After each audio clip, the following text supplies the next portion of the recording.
So over the last couple of months of recording the show, Mark's and mine, Alexa has chimed in on episodes for various reasons. So it'll pass comment on something someone says.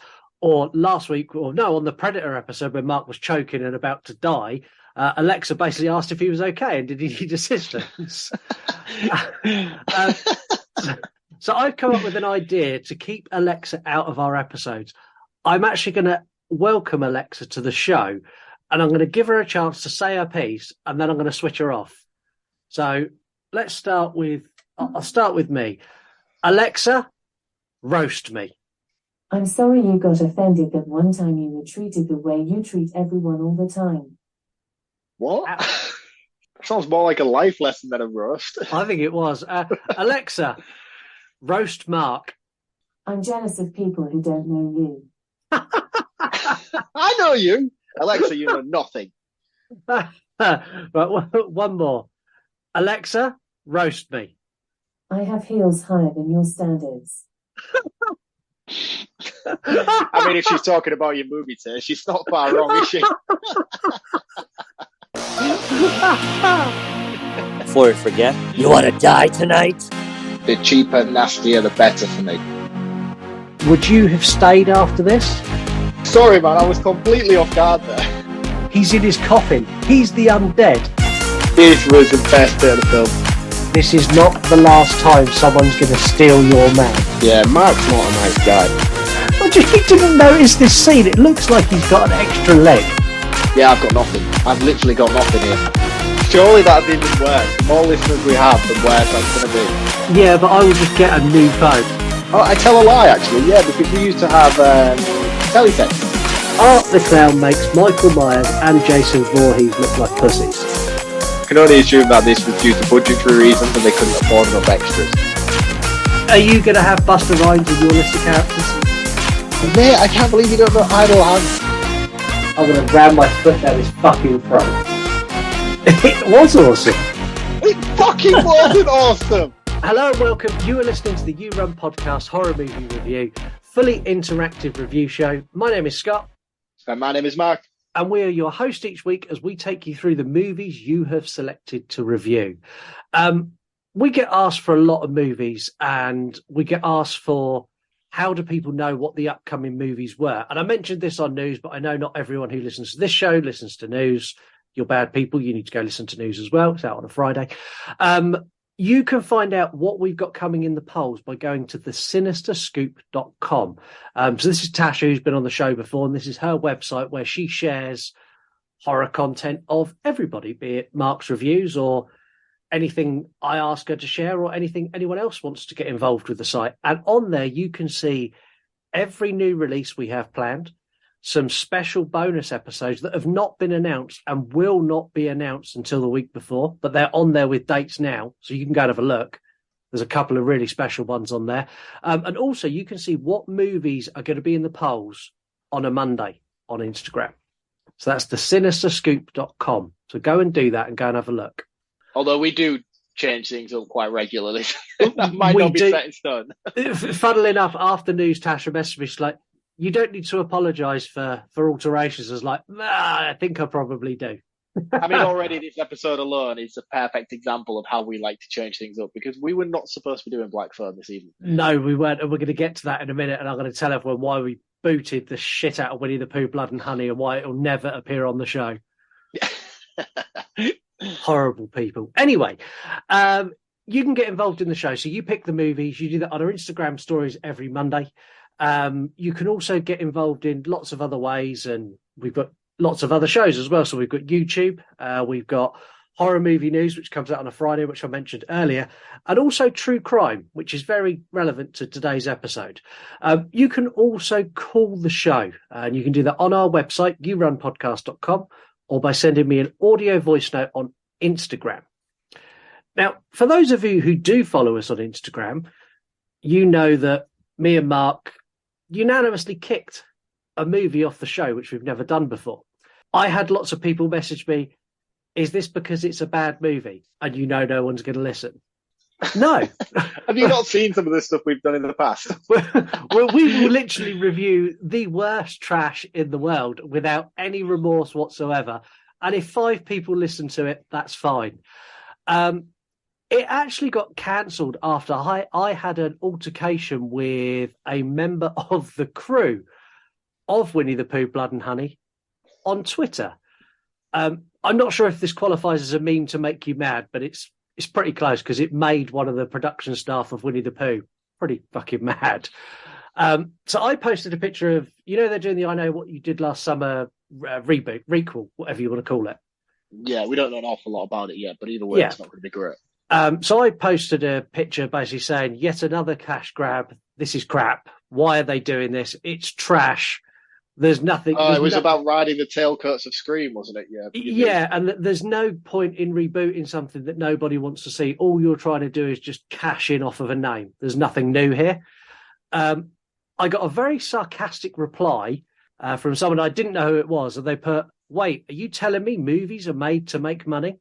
And I replied, kind of ignoring the fact that he was being incredibly sarcastic. I was like, I do understand that, but there's a big difference between making a movie that people want to enjoy versus picking a property that everyone likes and loves and then stamping it with the biggest pile of trash and just to make money. This exchange went back and forth for quite a while.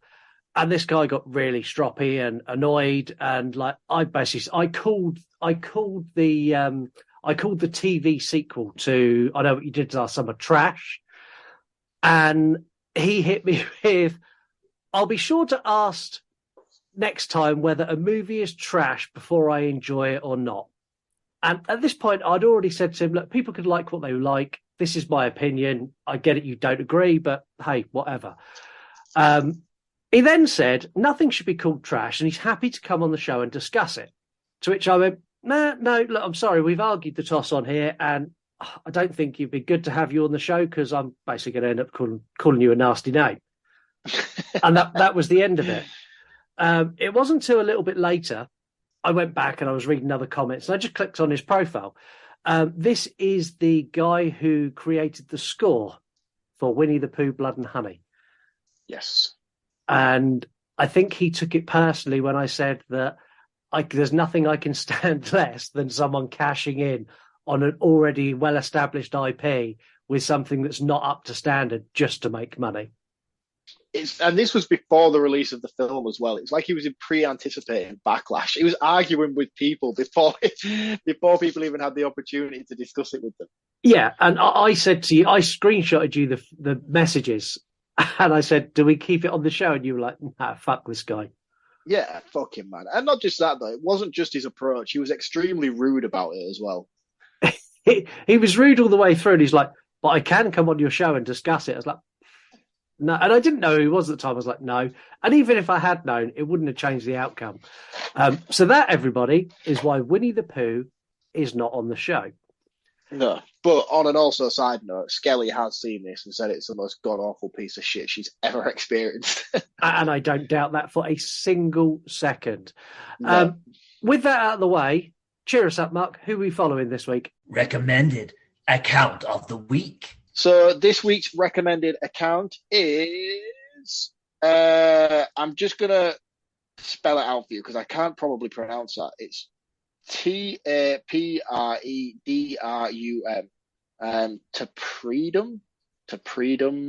Tapredum drum. Have you just had some sort of stroke? I think I may be trying to read this. Tapredum. Tapredum. There we go. And what did Tapredum do?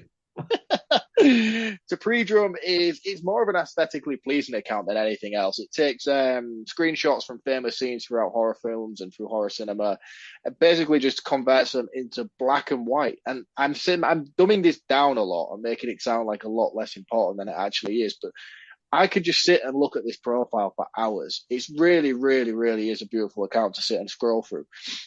So you've got obviously most iconic scenes from like Ash, Evil Dead scenes, you've got Romero stuff, and obviously these are all like date relevant as well. So on Valentine's Day they did stuff from the film Valentine, but it's just really, really clever, and it's a simple premise, but it's just very aesthetically pleasing to look at. So I bring this to your attention because I think everybody else would enjoy it as much as I do.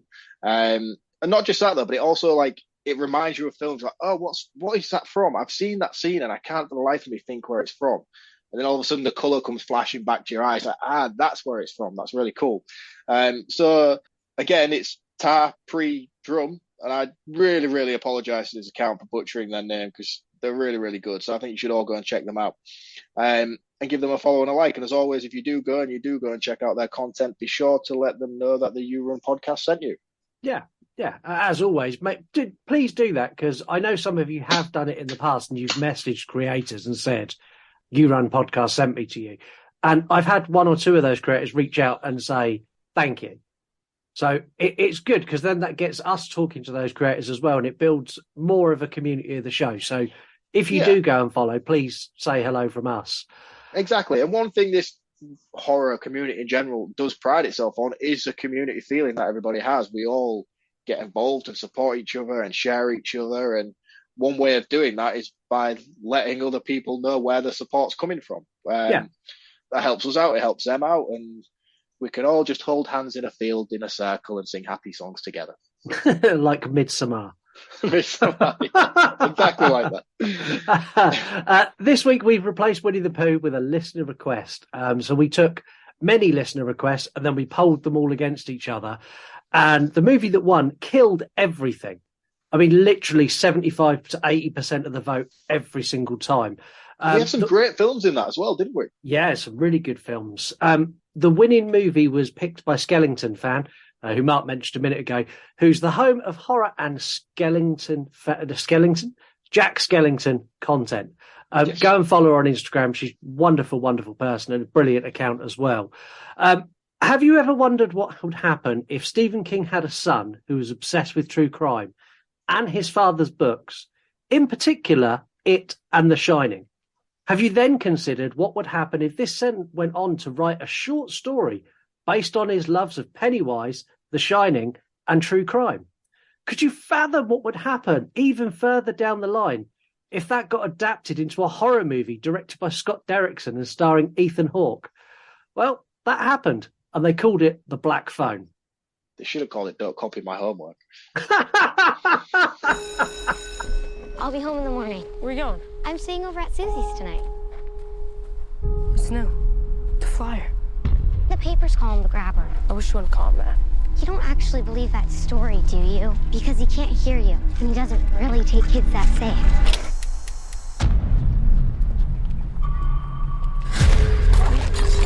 Oh, you goof. Well, isn't that just peachy keen? You need some help? You see that? Yeah. Would you hand me my hat? Yes, sir. I am a part-time magician. Are those black balloons in there? Would you like to see a magic trick? I have an announcement to make. One of our students, Finney Blake, was abducted. What if I could help the police find Finney?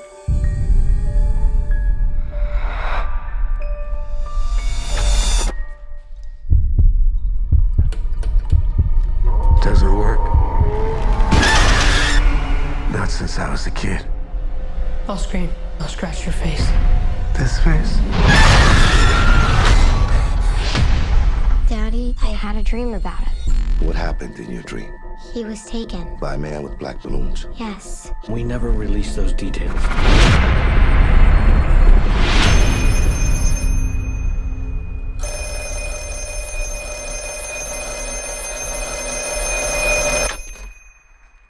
Hello? Don't hang up. Who are you?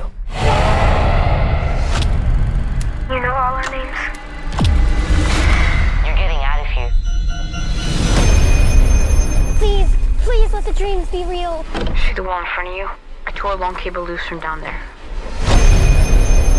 There's a combination lock on the inside of the storm door. What's the combination? I carved it in the wall. Hang up the phone! Now! The tree, the door, the gate. I'd never seen it before except in my dream. You don't have much time. You're gonna use a weapon. You raise the phone. step back, and swing. Look what you made me do.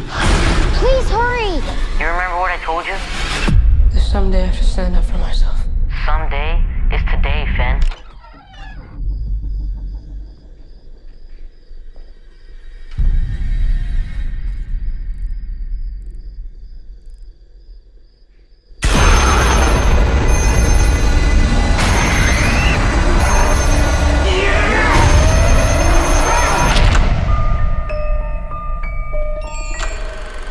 Listeners have scored this an 8 out of 10, which I'll be honest is less than I was expecting. We're going to give our scores later up with our roundup. Last week, Mark told us it was a first watch for him, and we decided we were going to do a section called Mark Predicts. So this is yeah, we did. so this is where Mark uses his psychic ability to predict what would happen in the next movie. And as I knew he would forget, I got him to text it to me. So what Mark texted me is, creepy serial child abductor with possible paedophile tendencies who dresses like a cross between the Mad Hatter and Howard Wolowitz from the Big Bang Theory. Malnourished due to lack of sunlight from practicing magic in his mum's basement, ends up accidentally casting a spell on a telephone which enables his last victims to communicate with his past victims. The ghosts of the current victims hatch a plan to take down Howard Hatter once and for all and release the trapped souls of from their constant, endless purgatory. To be fair, it's pretty fucking close. Far off, is it? I take it you had seen the trailer. I had seen the trailer, yes. But that was all I knew about this film. I'd literally seen the trailer when it came out, and that was it. I hadn't spoken to anybody about it. I had heard mixed feedback from people, which is probably why I didn't check it out immediately myself. But yeah, I'd heard mixed reviews, but I knew nothing regarding the plot other than what I'd seen from the trailer. And this is a prime example that shows this trailer gave too much away. Every trailer gives too much away. But this literally gives you the whole plot and story from start to finish. Yeah. You get everything you need from this movie. If you've seen the trailer, you've seen the Black Phone. I could have 100%. Reviewed this from the trailer. I think so, yeah. Yeah, and not that I'm crapping on it. This episode, you're going to have a big contrast because normally me and Mark don't talk about the episodes, and me and Mark we watch it on a Wednesday, we record it on a Friday, and for those 2 days we don't talk. Last Friday Mark was sick, so we didn't record. So I watched it a week ago Wednesday, and me and Mark have spoken. One of us absolutely loves this movie, and one of us is going to absolutely tear it to pieces. I wonder who that might be. Yeah, it's either going to be you or me, and I'm a big Stephen King fan, so hey, we'll find out. The movie opens up with a baseball game in North Denver, 1978.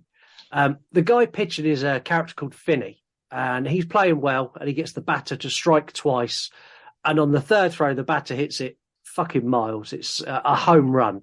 My knowledge of baseball is zero, so I'm not going any more into it than he hit it a long way. Yeah, we've got rounders here in the UK. Yeah, which is and even then, you don't play that after primary school. No, rounders is played up until the age of 10. Yeah. As Finney leaves the field, one of the players comes up to him and tells Finney his arm was mint and he nearly had him. This is how sports should be. You don't need to be a dick when you win. You can still go up to someone and go, "You've done a good job." For me, immediately, I knew that they were setting up this dynamic between these two characters, which was going to involve them coming together in one way or another. I was like, They're on rival teams. He's being ultra nice to him for no reason. Clearly, they're going to have some sort of bond going forward. Yeah, and as we get further through the film, the line "Finn's arm is mint" comes up a lot, almost to the extent of signs like "Swing well, swing." Yeah, and the thing is, as well, it's like I'm only drawing attention to it because I feel like there is so much on the nose writing within this film. It's like you could literally watch each scene and be like, "Oh, that's going to be relevant in a bit of time. Oh, they're really good friends. I wonder why." Yeah, and I think it's becoming apparent which one of us likes this movie and which one of us doesn't. I'm just bringing it up. I'm just drawing attention to it. From here, we cut to a kid riding down a suburban street, which seems to be quite a nice area.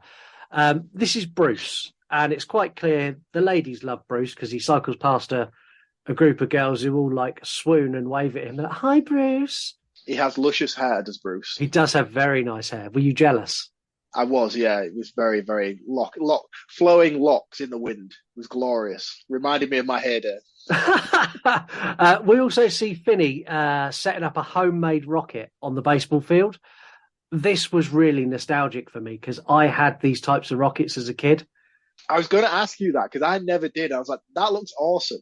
Yeah, you used to put like a mixture of various different like household products in it, and then it would just fucking go.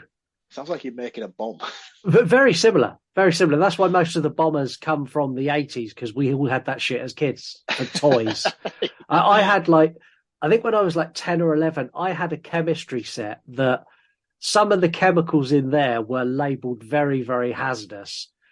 And I would just play with that on my own, just like mixing shit together and stare at it and then heating it and see what would happen. No safety goggles, no gloves. No, just me sat on my bedroom floor on my carpet. Like, it's crazy, and 80s parents are like a different breed, man. Yeah, we are special children. Children who grew up in the 70s and the 80s, we're very resilient, I think is the correct term.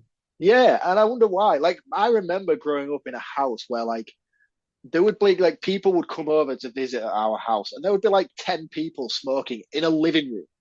Like, my living room's not massive, but it's bigger than it was when I was growing up as a child. I couldn't even imagine one person smoking in my living room, let alone 10 people with a baby in the room.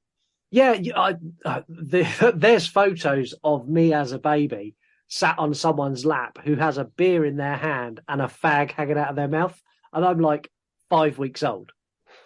It's insane, isn't it? Yeah, again, it's why we're so fucking resilient. Yeah, we're made of tougher stuff. Now we get some bits of just kids being normal kids, and it fades to black. And it does this as sort of Bruce. So you see Bruce turn the corner on his bike, and it's just kind of like this hit of the 70s. You get all of these like flashed up images of like kids playing, and then like cut knuckles and bruised knees and scraped legs, and I found it really odd. And I'll be honest, dog shit is what it is, mate. Do you know what it's like? Do you remember? Do you used to watch that murder mystery program?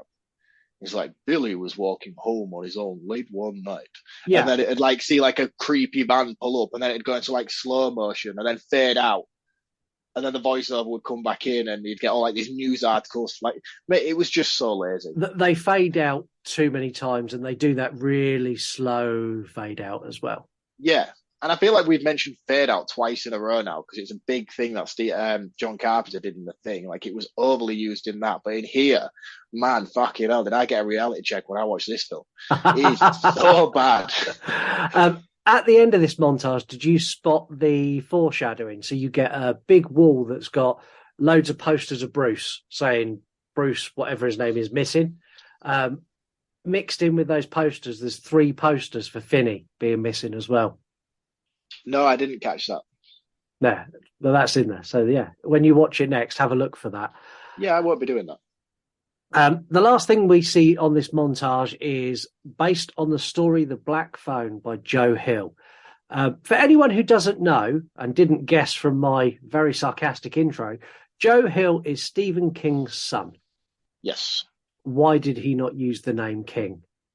This is one thing that annoys me about him. I'm assuming he has gone for like this alias name, so he's not riding on the tailcoats of Daddy. But then he's just nicked all his daddy's work. Do you know what I mean? I have major beef with Joe Hill. I have major beef with Joe Hill. Do you have much experience with this guy prior to this film? Not really. On the back of this film, I bought the Black Phone book and read it. Yeah. I know him via a TV show, and I think it was called Nosferatu, but it was like a license plate. So it was N04R2 or something like that. So it was basically like if you got a personalized license plate, if you was Nosferatu. Yeah, okay. And it had this weird weird place where like you'd go through this bridge. I made it through like 4 or 5 episodes of this show and gave up. But Zachary Quinto was in it, which was what drew me in because I really like him as an actor. He plays the Sylar. main. Yeah, he played the main antagonist. So I was like, oh, that's cool. He plays. I can't remember the name of the guy, but I'm going to explain to you why it annoyed me, and then I'm going to hopefully develop on that a little bit more. The place where they go to is called Christmas Land. I mean, it's really original. It's basically a place that looks like Christmas. It's snowy. They've got candy canes everywhere. It's like really, really inventive stuff.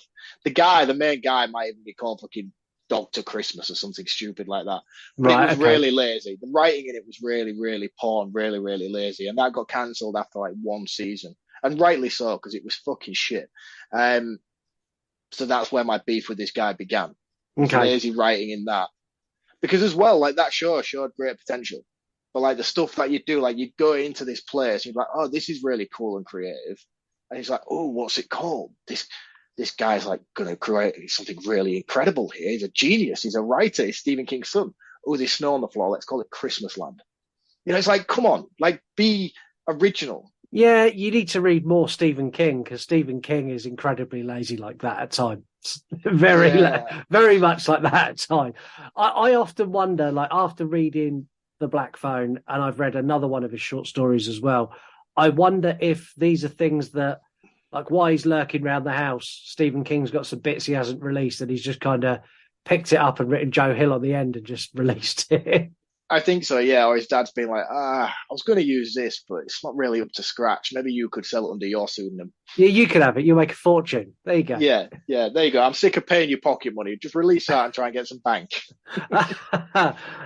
We now go to a breakfast table in the morning and we see Finney again and his dad, who's quite obviously hungover.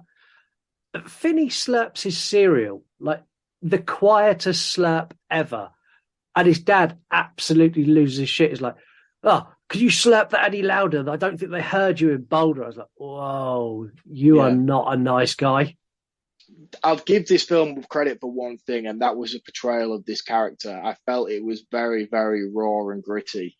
And kind of, to a certain degree, I thought it was quite unnecessary, the level of aggravated violence that this guy was inflicting on his children. Like, it was hard to watch. It was really difficult to sit through some scenes. Really difficult. And I have to applaud it for that, for going in that direction. I understand the relevance it might have to an esteemed writer, but it never really comes full circle or shows any purpose in this film, which is disappointing. It does. You missed it. I'll get to it later. That scene. We'll get to that scene, and then later in the movie, I'll tell you why that's so important. Well, remember, make sure you do come back to it then, because it was one thing that really annoyed me about this the most, is that they spent so much time focusing on this family dynamic and how they'd come from a broken home. And then we get one, in my opinion, we got one final little scene at the end outside the ambulance, and that was it. And I just didn't feel like that particular scene justified this whole character development early on, especially for such a gritty and heartfelt situation that they portrayed on screen.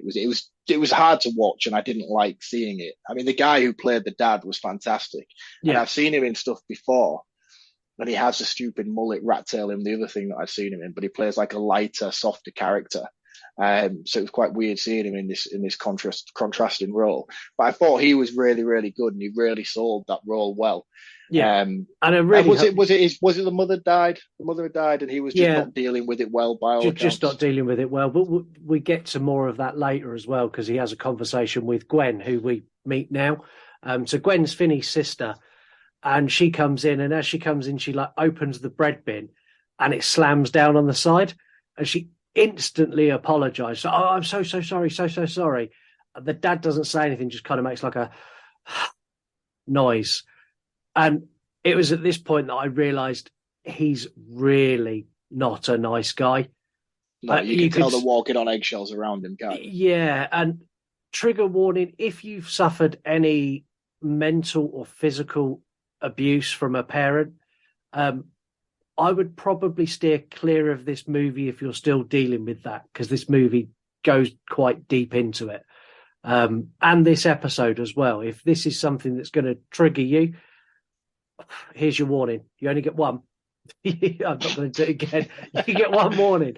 This is very harsh, this movie, in places. And if that's not your cup of tea, Thank you very much for listening, and I'll let you get on your merry way. But we're not the ones inflicting it. We're just discussing it. We're not the ones inflicting it. We're just the ones reliving it for you and telling you all about it. After breakfast, brother and sister walk to school. And this is where we find out that Bruce has definitely gone, and we see Bruce's family putting up fresh flyers. He turns to his sister and says, "Do you think they're going to find him?" Her reply is chilling. And she's like, "Yes, they're going to, but not how they want to." Yeah. It's like, oh, man. When they get to school, the movie becomes Fight Club. And this scene's fucking awesome. Yeah. And do you know what? I kind of like this as well. It was like very much, it was like for all the aesthetics going on in this film, this was the one that felt like the most 80s Goonies style callback of the lot, if that makes sense. Yeah, it makes perfect sense. So we meet a bully called Moose, who's a big guy, and he's picking on a smaller kid called Robin. And Robin's like, "Look, I don't want to do this, Moose." And Moose is like, "Let's have it." Robin literally has a future in the UFC because he kicks the fuck out of him. And not like a little bit. He roundhouse kicks him in the face and then like mounts him like across his chest and just unloads on his face for a good like 4 minutes. Yeah. Like literally tries to kill him. Yeah, it's really, really fucking brutal. Really brutal. And they show it on camera as well. And I was like, yeah, go on. Yeah.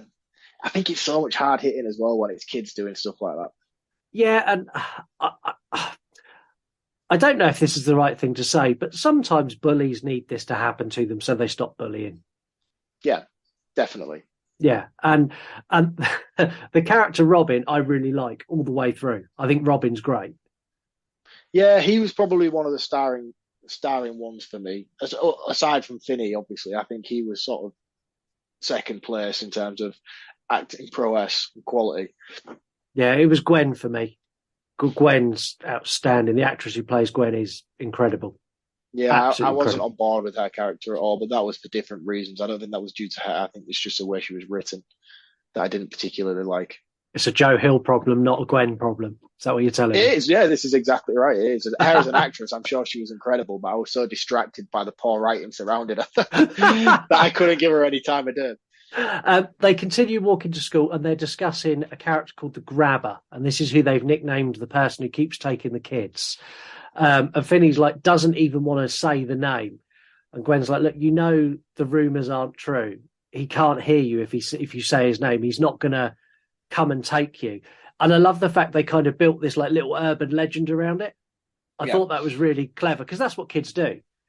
They never really state in this film how long this has been going on for and how long the Grabber has been around for. Because from what I did from the film was like these were all fairly in quick succession. Like we didn't get a time frame between when the baseball player went missing to when the next one went missing before Finney went missing. You know, for me the time framing just wasn't quite explained enough. There was no real sort of way of keeping track of the days and the hours. No, and I'll be honest, that didn't bother me in this. I wasn't that bothered by that. I don't know why. It just didn't. You see, for somebody who was, I was paying so much close attention to the Grabber being the central focus that things like that are important for me as a fan of true crime and serial killer-esque kind of things. Like I was trying to develop and understand a pattern, but there wasn't explaining any form of pattern to me. No, and they don't. There's a lot in this they don't explain. I think a lot of that is on purpose as well. We cut to a quick scene in Finney's science class, and he's got a rocket pen with a built-in torch. And the only reason I'm bringing it up is because it's relevant later. One thing that annoyed me, his torch had an LED. It was an LED light in the 70s. This was not invented. I don't know why. It just bugged me a lot. I was like, why? Yeah. Why is it LED? Just get a proper like torch with a bulb. There's a few years away from this being an oil burner, let alone a fucking LED. Finney leaves class at the end of class and he's chased by a group of bullies. He runs into a toilet and he jumps like in the end toilet and goes up on he stands on the toilet to try and hide his feet, but they follow him. They know where he is. This school has got a serious issue with bullying. There was almost a murder at the front of the school earlier when Robin nearly killed the bully. And now there's 3 bullies like chasing down Finn. I love the way in this scene that Finn pretty much just accepts his fate. Like they come through the door, and instead of him waiting for them all to check the cubicles, he hears them come in and basically just like, yeah, the jig's up, and just walks out, comes out to confront them as if to say, yeah, do your worst then, boys. Yeah, and it's at this point where Robin walks in. So Robin walks in and literally pushes his way out of the bullet, through the bullies. And as he does it, he goes, move, dipshits. He says hello to Finn, and he's there like washing his hands. Covered in blood. Yeah, and he's talking to Finn. He's like, oh, yeah. My hands have been bleeding like all through first period. I just need to clean it up. And then he looks at them and just like, they go, oh, we're going to go. He goes, no, before you go, if you fuck with Finn again, you fuck with me. And all of them kind of go, shit, okay, right, bye. Yeah. And this, as I've read, this scene is one scene in particular that has purpose and is well done within the writing, because it does come full circle. Yeah, it does. It comes full circle really well as well. Yeah. Really well. After the bullies have gone, I kind of worked out that Finn and Robin are friends, but they've kind of got a bit of an agreement. So Finn's like, why did you beat up Moose so bad? And he's like, well, when you've got a crowd, sometimes you just need to get a bit of blood just to make your point. It's like, fucking hell, who is this I know, kid? I was like, yeah, it's Mike Tyson. And he's like, anyway, on your way home, Finn, can you stop by my house because I need some help with my homework? So I think they've kind of got like an unspoken rule of you help me with my homework and I help you with bullies. And I liked that. Something that when I was at school, that was a thing. Yeah. But bullying like this, as when you watch it now, is so unrealistic. But these kind of fights happened when I was at school. Yeah, I witnessed plenty of these kind of fights. The fights where people did actually like just unload fury and just didn't stop.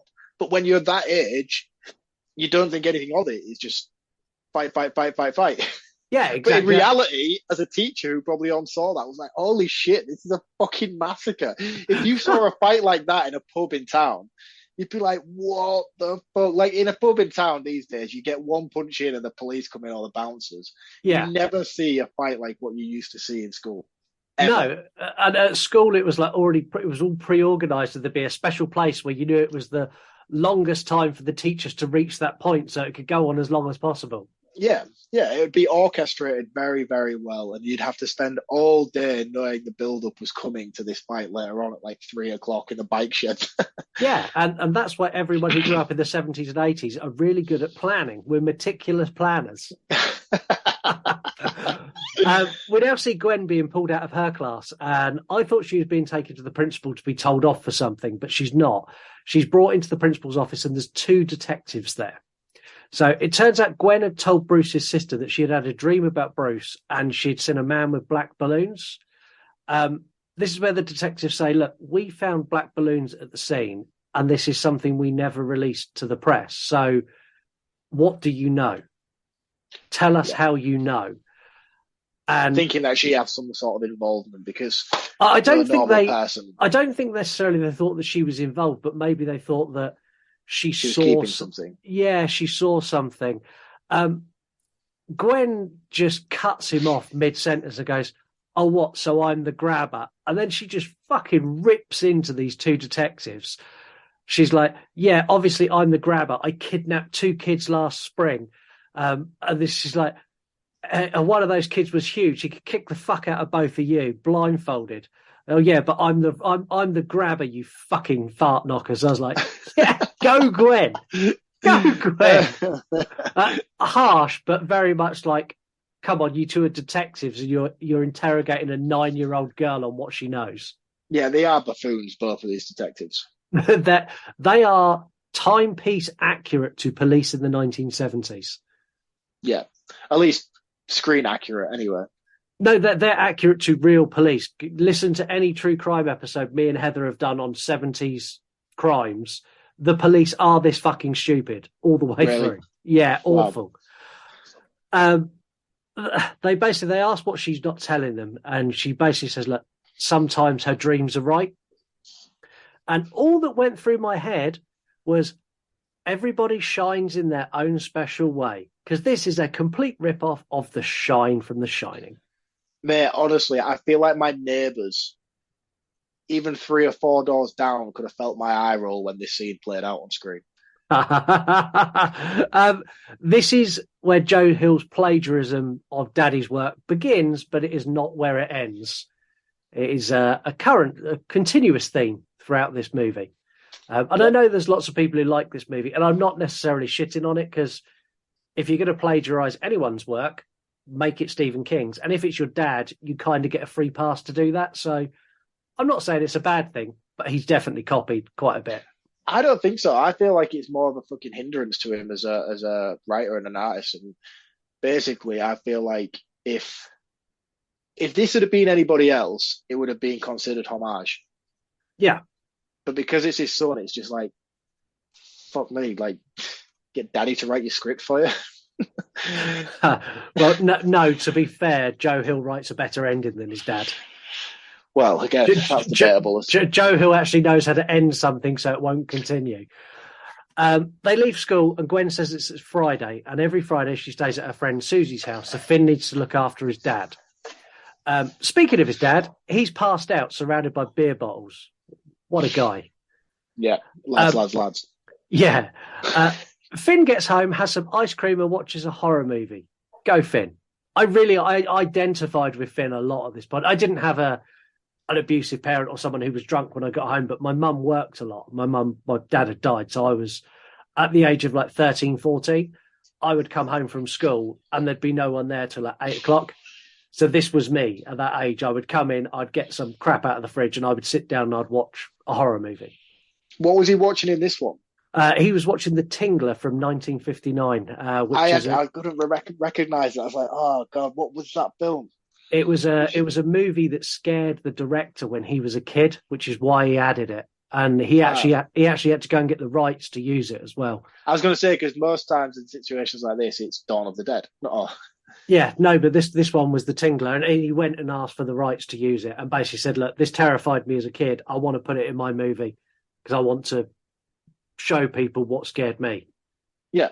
And that's great. Yeah. Finn falls asleep in front of the TV.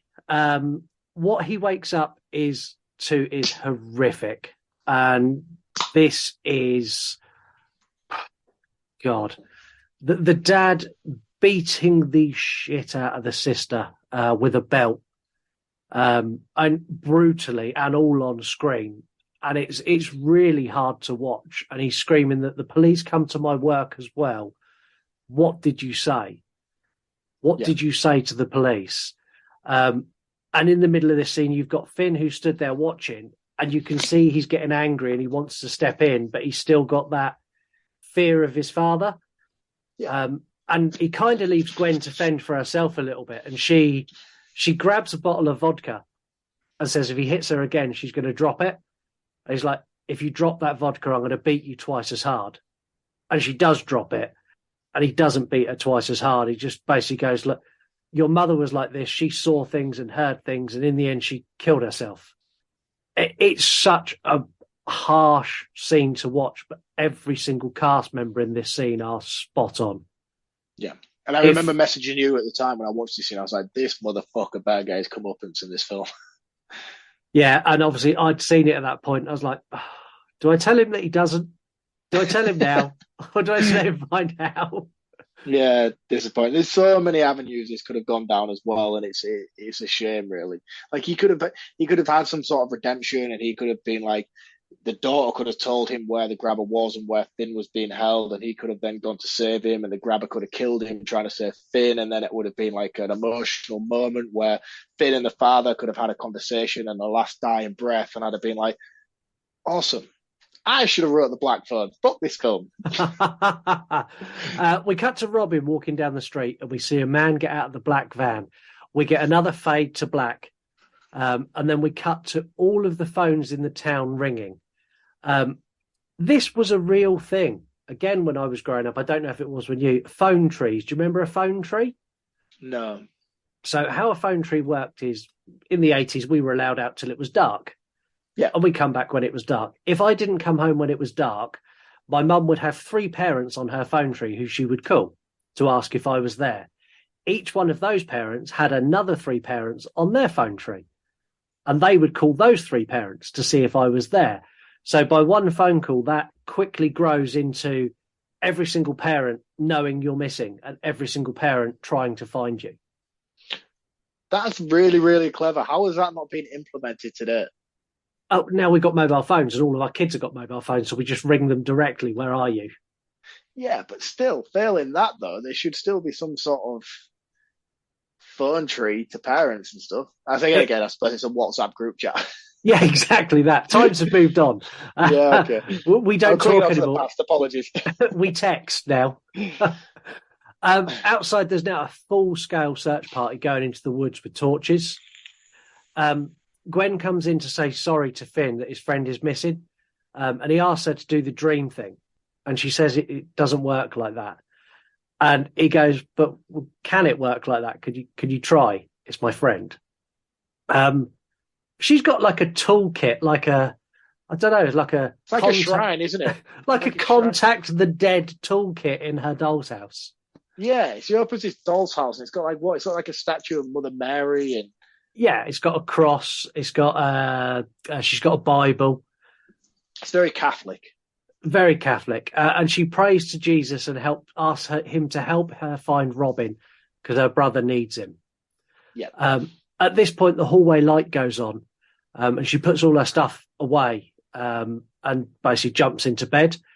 You see her dad's shadow appear at the doorway, and I did not like where this was going. At this point, I was like, fuck, no. I didn't. I think had that played out like it was, like I thought it was going to in that moment, I probably would have switched this off, you know? Yeah, I was kind of like, please don't go there. And it didn't. It didn't. And the dad basically goes, look, I know what you're doing. You're up late playing. Come on, it's bedtime now. I love you. Yeah. And I was like, there was a moment where I kind of went, thank fuck for that. That's not as dark as it could have been. No. And again, this was like another thing that I felt a showed moment of promise because you could see that this father genuinely loved his children and he was just struggling with his own internal emotions regarding the loss of his wife and the balance of trying to manage this. I mean, I God forbid, I would never dream of behaving the way that this gentleman does in this film. But if I lost my wife and I had to raise my daughter on my own, I can imagine I would be a bit of a mess. You know, I don't think I would handle that situation well in the slightest. I can't even find my fucking car keys without Lisa here. Exactly. And it's like, I kind of got the internal struggle that this guy was going for. I just felt like this side of the story was so underdeveloped. It was very underdeveloped and very dark. We cut to the following day and the detectives are back on the case and they turn back up to talk to Gwen because she's got the shining. So let's ask Psychic Girl what she knows. Yeah, where's Scatman Crothers when you need him? Yeah. The dad reinforces how much of a dick he is. He opens the door and goes, what does she do now? The cops are like, look, nothing, but we just want to talk to her. This whole scene is done in silence and we see Gwen shaking her head. I think at this point the police suspect her dad. I think they've gone that she's seen things at home, and that's that would be a more logical jump for the police to have made earlier on. Yeah, and I think they did make that. I think that's why they went and spoke to the dad at work, and I think that's why they come back. I think they kind of had the dad pinned as the grabber. Right. Okay. Which would, do you know what? If they'd have made that clearer and better written. Because, like, although you're saying that's the insinuation, you seem to be the only person who's picked up on that. like that's a leap to make. And yeah, the chess pieces are all there for that to be right, but it's just not reiterated well enough in this film for that to be like. If that had been the case and that had been the central focus, and the police had insinuated, like, right, listen, we think your dad's a grabber. We think you're seeing these things because these are the kind of things you're witnessing at home. And then it was another way to tie in the fact that they had to disprove that their dad wasn't the grabber. He's just a washed-up alkie who's lost his wife. Yeah. Man, this film has so much potential. I think that's why I'm so disappointed by it overall. This is where we get the full circle of the Robin and the bullies, because Robin's been taken by the grabber now. So the bullies are back on Finn and 3-on-1, and they start beating him and mercilessly beating him as well. Gwen, being his little sister, comes running in with she's got a massive rock in her hand, and she runs in screaming, "You cock-sucking cowards," and then literally kills one of the kids by splatting him on the side of the head. How is he not dead? Bully. Yeah, how is he not dead? I have no idea, but she fucking whacks him good and proper to the point where he has to take a sit down to the side. And someone whacks her pretty good and proper as well, don't they? So after she takes out that bully, the others like push her to the ground. Then one of them like run up and like almost football kicks her in the face. And then she goes to the point where I almost thought her head was going to fall off. He kicked her that hard. Yeah, and then she her goes and the main bully like sitting next to each other, don't they? As if to say, I think we're going to sit this one out. Finn just takes a bit of a beating from the other two. Yeah, she's got a bleeding nose and a cut lip, and he's got like blood running down his face where she's cut his head open. And they're just trying to. There's a bit where they look at each other and just acknowledge, go, "That fucking hurt, didn't it?" We'll just sit here and leave them to it. The other two finish beating him up, and we cut to science class. Now, Finn's day has not been great so far, but it does improve as he gets partnered with a girl in his class that he obviously quite likes, and it's for frog dissection. He's going to be with her for the rest of the year. And you can see he's hit the fucking jackpot. He's like, this is the best day of my life. I know I got beaten up earlier, but now I'm sat with the girl I like for the whole year. Yeah. But they don't stew on it. They cut straight to his sister and him walking home and her taking the piss out of him mercilessly, going like, Donna, Donna. I really like the relationship between the brother and sister. I thought it was nice that they were as close as they were. Yeah, I like that. And I think that's because they have such a shit home life. They lean on each other. Yeah. And Again, another thing that's well reiterated in this story is the home life aspect of this film. Yeah. Yeah, and the sister being that fucking annoying is 100% accurate. I have a younger sister, and I can tell you for a fact that is exactly how it goes. I have two sisters. I grew up in this dynamic, and I have a younger sister and an older sister, and man, I could have killed them both growing up, I think. Yeah. Yeah, there's many times I've considered kicking my sister as hard in the face as that bully kicked Gwen. Never done it, but many times I considered it. We find out at this point that we've elapsed another week because it's time for Gwen to stay at Susie's again. And we know that Finn then has to go home and look after his dad. We follow Finn on his way home and we see the black van that we've seen knocking around a couple of times now. This is the first sort of proper shot we get of it, and it says abracadabra magic supplies on the side. As Finn gets closer, a man stumbles out, dropping his shopping and his eggs all over the floor. First impressions on the grabber with no mask? I like Ethan Hawke. I think he's great. His look wasn't very authentic, though. It was clear he had like heavy white foundation on his face to try and pale him up a little bit. But I like Ethan Hawke. I like the idea of the grabber. I like the concept of the character. The balloons was a little bit too on the nose for me, but I think Ethan Hawke is great. I think he's great in this, and the fact that he's not wearing a mask in these particular moments are probably some of the better scenes of the film. The balloons were not plagiarism from Stephen King because they were black, okay? Yeah, but just because they're different colour to Pennywise, it doesn't make it any different. One particular scene, which is exactly the same scene from the film It Chapter 1, the Andy Muschietti one that came out recently. Yeah, I stood behind an upside down pyramid of balloons. Yeah, I shared it on I done a reel about it showing the similarities. I haven't seen that. There's some more later as well. Finn helps the guy pick all up his shopping, and he goes, "Do you want to see a magic trick?" And Finn says yes. And it's at this point that Finn spots black balloons in the back of the truck and goes, "Are they black balloons?" And the grabber opens the door and goes, "Yes," and then like forces him in. And he sprays something in his mouth. I'm assuming this is like a chloroform kind of thing. Yeah, that's kind of what I had because it knocks Finn out. In the struggle, Finn uses his rocket pen from earlier, the one with the LED light that he stole from 2023, and he scrapes it down the grabber's arm. 2023. Yeah. It confused me as well because he wakes up with this pen in his hand. I'm like, surely the grabber's not daft enough to leave him with it. He did. He did. We see the grabber carrying Finn into a room and throwing him on a bed, saying he should snap his neck for what he did to his arm. And I was like, oh, I genuinely didn't know where this was going. And I found this very uncomfortable, the way the grabber is with him. Yeah. When Finn comes to, he's confronted by the grabber in many variations of his mask. And the mask is great. Yeah. Again, the mask looks fantastic, but any actor could wear it and any actor could give the performance that Ethan Hawke does behind that mask for me. Yeah, the which mask is one of the most disappointing things, because Ethan Hawke is a phenomenal actor, and he is so underutilized by the fact that he spent most of the time in this film behind a mask. Yeah, I think he is underutilized because of the mask, but I also think that this is probably the most iconic mask we've had since the 80s. And again, I'm not going to disagree with you on that. This is up there with the Myers mask and the Voorhees mask. It's up on the same level, mask-wise, nothing else, mask. Yeah, I think that's a bold statement, but I can understand why you would come to that conclusion, and I kind of agree to a certain extent.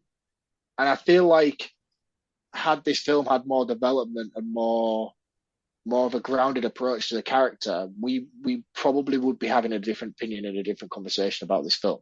Because like nothing about this character is memorable or impactful enough other than the mask. Yeah. And that's because of the writing. That's because of the writing, because it fails so hard on lack of information surrounding this guy. But it's deliberate. It's deliberate. Maybe it is deliberate, but it's, for me as a viewer, why is he wearing a mask? I don't care. Why is he kidnapping kids? What's he doing to these kids? Where's he taking them? What's he doing with them? Is he killing them? Is he having sex with them? Is he just killing them? How is he killing them? See, if he kills them, then what's he do with them? That's the whole thing. This is no different to how they framed Hannibal Lecter and... No, because Hannibal Lecter had a motive. He had a motive and he had reason. And then we knew that he ate his victims and we knew why he ate his victims. We don't know anything about this guy other than the fact that he's taking kids. We have no sort of background to this character. We have no pattern. We have no reasoning or justification. We get one thing of him wanting to play this game, this naughty boy game, which we come to later on when we get to it. I know I'm just ranting. Yeah, no, it's fine. I'm going to let you rant. I think you will play the naughty boy game when this episode comes out. Everyone's going to message you as a naughty boy. I'm expecting serious backlash from this, but I feel like it's important for me to say this because it's come out and everyone's like, "Yeah, this film's amazing," but it's not, because there's just so much missing and lacking from it. And I'm only so angry about it because this film shows such great potential. But I like that. I like the fact that they've left all that information out. I like the fact that, like, when we get to the naughty boy game, I think we know what the game is. They just don't say it. They let our head fill in the game. I think I know what the game is. Well, what's your take on it? What do you think the game is? What do you think the naughty boy game is? Well, we're nearly at the naughty boy game, and I'll go through it then, because I've got it in my notes what I think the naughty boy game is. The grabber says he knows Finn is scared and he's not going to hurt him. He says that he's going to get him a soda as well. The grabber says, "Oh no, I mean, you have to wait. The phone's ringing." And he goes up to get the phone and he closes the door behind him. Finn has a look around, finding a toilet and a black phone hanging on the wall that's not connected. And he goes and then has a nap because he's still suffering the effects of the drugs. We now see the phone tree I spoke about earlier in effect again. And this time it's everyone searching for Finn. Back in the basement, Finn is woken up by the phone ringing. He picks up the receiver and we hear the grabber talk, and he tells Finn it hasn't been working since it was a kid and tells him to hang the phone up. And I like this because he picks the phone up and like puts it to his ear, and then you hear the talking. And first off, I thought it was through the phone. And then the camera spins round, the grabber stood behind him like, "Doesn't work, hang it up."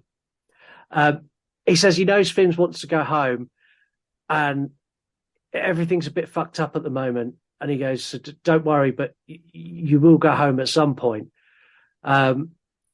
It's just this bit here is really like creepy and pedo-y. He's like stroking his face and going, I won't make you do anything you're not going to like. And I was like, no, there's no need. Don't go there. But No. I think that's there because that is what is kind of insinuated that the Naughty Boy game might be. Finn accuses him of killing the others, and he says, like, no, I haven't done anything. That's someone else. And he leaves, shutting the door. Ethan Hawke reminded me very much of Heath Ledger's Joker in his delivery of this character. Yeah, I think he's definitely taken some inspiration from it. Yeah, the Joker, he's kind of a cross between the Joker and Pennywise. So he takes his voice up really high like Pennywise and then brings it down really low like the Joker. It's really weird how he talks. He has like this sort of like childlike softness about the way he delivers his lines, but also with like a sinister spin on it at the same time. Yeah, and it's very good. Yeah, he is as well. He's fantastic. Finn says he's going to scream as soon as he leaves, and the grabber's like, fill your boots. No one can hear you down here. I soundproofed it myself. Finn does scream, and it cuts to outside where you can see Finn through the window of the basement, and you can't hear him at all. Finn tries to reach the high window, and I like how he rationalizes things in his head. So he kind of jumps a couple of times, and then he says to himself out loud, no, Robin would have done this. And if Robin couldn't do it, I can't do it. And he kind of just plonks himself on the bed. The phone rings again, and Finn answers it, and it's just clicking. And he hangs up. He wakes up with a grabber sitting at the bottom of his bed, and the mask has changed. So, like, the bottom of this mask is interchangeable. Yeah. So we get a happy grabber, a sad grabber, and a like no-mouthed grabber. Yeah. We also, like, the top part comes off, so you get some scenes where it's just the bottom half of the mask, and then you see Ethan Hawke's eyes through it. Or then you get the full head thing with horns. Yeah. It's very interchangeable throughout. Yeah, and it's a really clever mask. And I think they should have done more with that. They should have done, like, the happy grabber's really nice and the sad grabber's really sad. And that would have been awesome. Like, different personalities for different masks. That would have been really, really cool.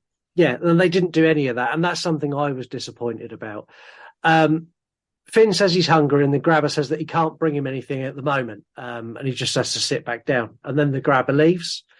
The phone rings again, and Finn picks it up, and this time he gets an answer, and he shits himself and hangs it straight up. The phone rings again, and he answers it, and it tells him not to hang up. Finn asks who it is. He says, I can't remember. It's the first thing we forget. And he keeps saying, but your arm is mint. We met once. Your arm is mint. And it's Bruce. And we know Bruce is dead. So the general consensus is this is a spirit.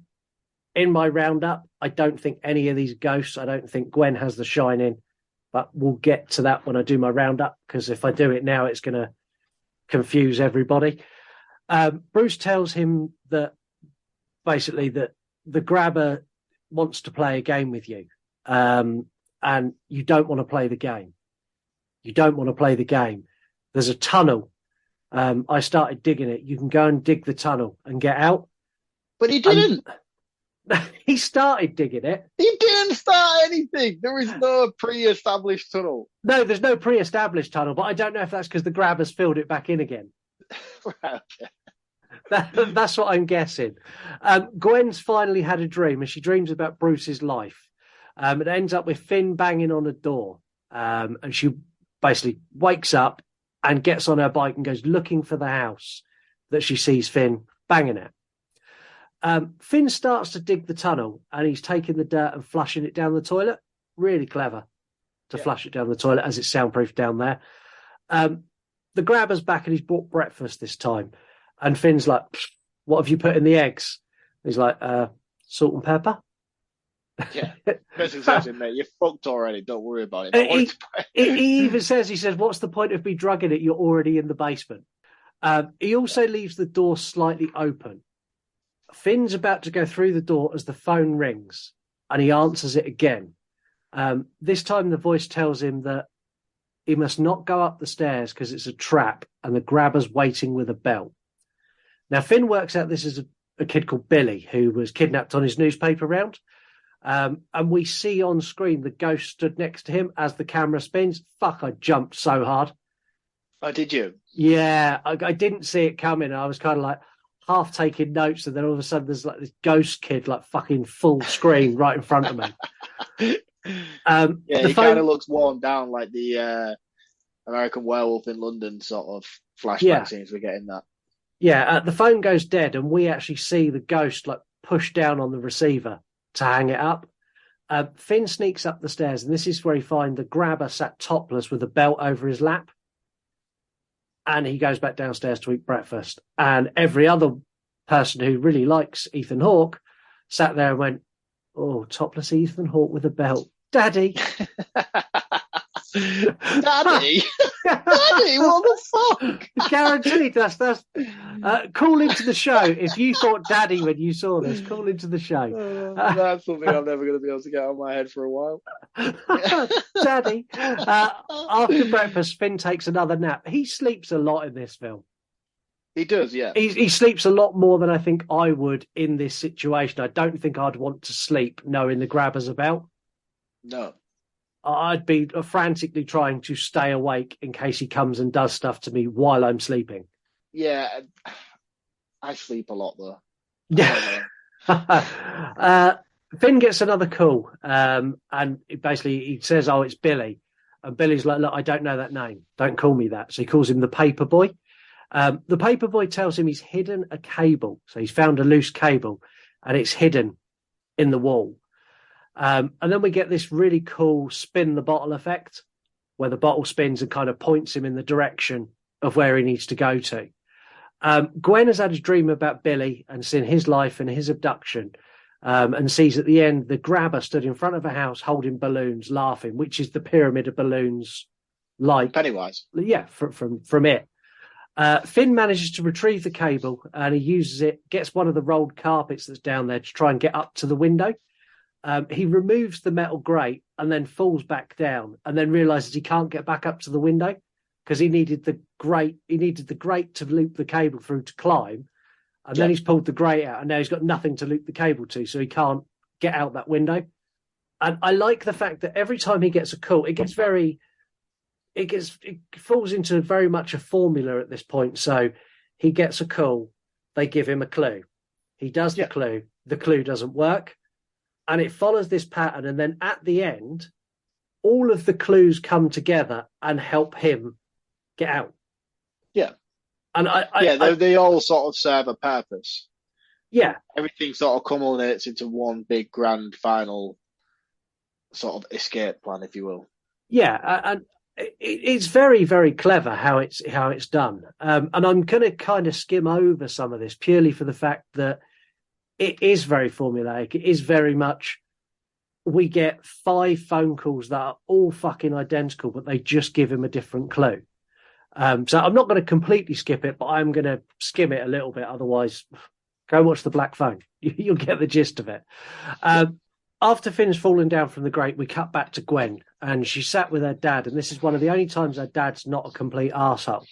She's like, "I want to talk about my dreams." And you see he kind of takes a big sigh because obviously Finn's missing, so he doesn't want to like slap her about because he knows that's not going to help anyone. And he's like, "Okay, what do you want to talk about?" She's like Mum had these dreams, and Dad's like, "Yes, she did, and it done horrible things to her, and she killed herself." She's like, "I know that, but what if my dreams can help us find Finn?" And with that, you don't know what happens straight away, and it cuts then to the dad out with Gwen in the car, and they're driving together looking for the house. Yeah. So this is where he's kind of, if anything, humouring her a little bit. I think maybe he's thinking the worst and going, well, if this helps her get through it, because I don't think he's necessarily a bad person, as you say. I think I don't either. I just think he's struggling with the loss of his wife and having to raise 2 children, and he's just sort of turned to drink, and unfortunately that comes with severe hangovers, which leads to severe moods and behavioural problems, unfortunately. So I don't think he's a bad person. I just think he's in a bad situation. Yeah. We go back to the 2 detective dipshits, and they're doing door-to-door calls, asking if anyone's seen anything. They knock on the door of a guy called Max. I love Max. He fucking made me laugh so much. Yeah, they knock on the door, and he's like, "Oh, hi, you're here. Come in. And he Max is Heather of this movie. He's got like a fucking crime board up with like, I've been working on the case for a while now, and I've pinpointed the grabber's going to be somewhere on this street. And they're like, yeah, okay. Have you seen anything? He's like, no, I haven't seen anything. They're like, if you see any of the kids, give me a call. And he's like, well, as we're working on the case together now, I'll give you a call if I get a lead. And they're like, no, just call me if you see the kids. And I was like, this bloke is like, there's something wrong with this guy. And then one of the cops like points at his desk, goes, also, you might want to clean up again before people come round. And on the desk, there's like 4 lines of cocaine racked up. Yeah. And straight away, Max is just looks of sheer disappointment. And then as soon as they leave, he just snorts a lot. It just fucking made me laugh so much. He's like coked up and like fully focused on this case. I'm not being funny. He has solved it as well. Yeah. Because it's like Murray from Stranger Things on cocaine.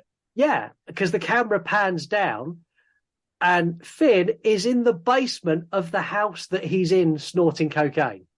Is that right? Yeah, that's right. He's in the same house. Are you sure? Yeah, 100%. That's why the grabber keeps going back upstairs and why all the grabber's plans are fucked up. That's why Finn got more time than all of the other children, because his brother had come to stay with him.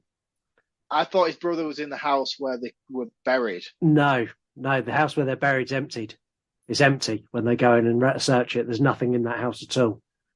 Because you hear later on where the dog starts barking when the grabber catches him outside and he tells his brother to shut up. He goes, just the dog. Don't worry about it. Just go back to sleep. Ah, right. Okay. They're in the same house. So, yeah, Finn is actually in the basement below where Max is on his coke binge. And I love the fact that, like, he's pointing, it's like, it's somewhere around this house and he's pointing at his house and Finn's down below. Like, it's here. Back in the basement, Finn's there. The grabber's come back. He's bought some food for Finn. And he says to Finn, I never get to know the names of the kids that I've taken until they appear in the newspapers. And because you're here a bit longer than normal, what's your name? And Finn lies, to which the grabber then fucking launches his breakfast on the floor and throws the newspaper at him and Finn's front page news. And he's like, I really liked you. I was thinking about letting you go as well. But yeah. Proper mind games. Yeah, he blatantly wasn't going to let him go, but we get another phone call, and this is where we get a shot of the grabber upstairs, and he's falling asleep. The phone call, no one answers this time. Finn's just dead, and we get the shot of the grabber. Then we get the shot of Finn using his torch to look round in the basement because it's dark. And then the ghost boy. I love the ghost boy. He's like hanging upside down, dripping blood. I can't remember this bit. I thought he got a phone call to explain to him what the code was for the lock. He does, but he doesn't get that yet. So he sees the ghost first. So when he sees the ghost disappears. And this is where the phone rings again. So the phone rings twice in this section. Yeah. And this is where we get the boy who basically says that he's a guy called Griffin, a little kid who got taken. And he's like, look, the grabber uses my combination lock on his back door. And the combination that I've carved into the wall. And then Finn's back with the torch and he finds the combination on the wall. And he's like, what order's it? And he's like, I can't remember. It's either 22, 33, 7 or it's 2, 3, 3, 7, but I can't remember. So Finn's got to try all of them. And he's like, the grabber's asleep now. So you need to go and do it now, but you need to be very, very quiet. Finn sneaks up. The bit where he sneaks past the grabber and the grabber kind of stirs, that I was so tense in that point. Yeah, definitely. I thought he was going to get him. I thought he was going to wake in that moment. Having already seen a child in this movie get beaten with a belt, I was under no illusion that they wouldn't do it again. No. And I was like, he's going to catch him, he's going to beat him with the belt and then throw him back down in the basement.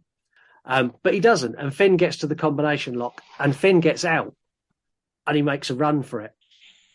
The dog that lives in the house as well barks when Finn gets out. He basically wakes the dog by clicking the door. And the grabber goes after him and he catches him on their neighbour's lawn and holds a knife to his throat and says, you be quiet as the neighbour's lights come on. He's like, you say anything, I'm going to gut you here. And then he ends up back in the basement. I was like, oh, man, because I thought, oh, fuck, he's got away. And I was expecting it to go in a different route, but the grammar caught him like instantly. Like, see, when I was a kid, I was like Captain Garden Hopper. Like, I would have been straight through like the back ways. I'd have been in someone's garden. I'd have been jumping fences, and I'd have been gone. There was no way he was catching me in that moment, especially at the age Finn's in.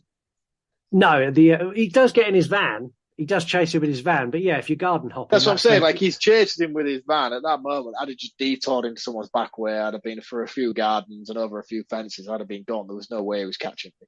Yeah, and when we were growing up, I think we probably all evaded at least one kidnapping at one point or another. I think so, yeah. In the hours we were left unattended between 9 a.m. and 7 p.m. throughout the summer holidays, 7 days a week. The purposeful chases we used to advocate as kids, winding up the weird guy in the neighbourhood. I'm surprised. None of us ended up with worse a fate than what we actually are in now. Yeah, so ours was near where we lived. There was a big field and there was a farmer with a gun. Yeah, we had a farmer with a gun there. Yeah, we used to go and annoy him and he used to fire rounds off into the sky. Yeah, that's so bad, isn't it?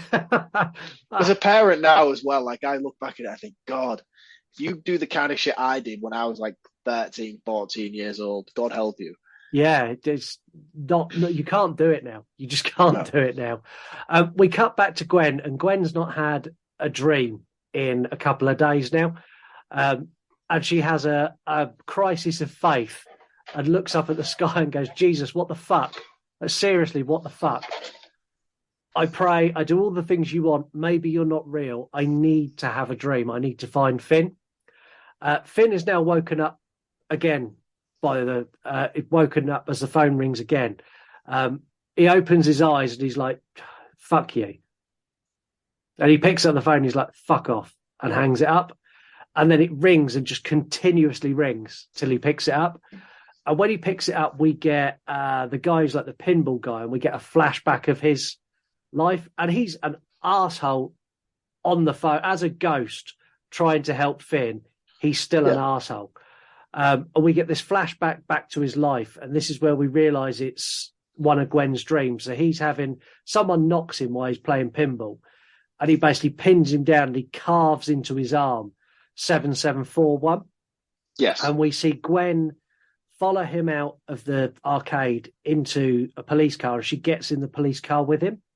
And this is where she hears Finn on the other end of the phone, and she sees the house, and the house's number is 7741. Yes. Back with Finn, so Pinball Ghost is with him now and giving him all the information, because Finn's in that dream as well. So Finn's in the background of where this knife fight argument happened over the pinball machine. And pinball machine guys basically telling Finn, look, you need to get out of here. And he's like, well, I need your help. I need you to do this. He's like, look, it's not about you. It's about him. It's not about you. It's all about him. And I was like, okay. And this is where I started going, why is it about him? Why is it? Surely everyone here has been to help Finn. Why are you not interested in helping Finn? But he does begrudgingly. He's like, look, some solid advice. Take the top off the toilet. You can use that to smash around the wall, around the corner. And if you smash through at this point, you're going to find the back panel to a fridge, and you can climb into that fridge and you can get out. Yeah. And Finn goes for this, and he digs the hole and he takes the bits out of the toilet, and you get this montage scene where he undoes it and he gets into the fridge and it's full of steaks, and he can't get through the doors because the doors are locked. And Finn just breaks down in tears. He hears the phone ring and he picks it up, and it's Robin. And I was pleased it was Robin. I was waiting all the way through, like, when's Robin going to call him?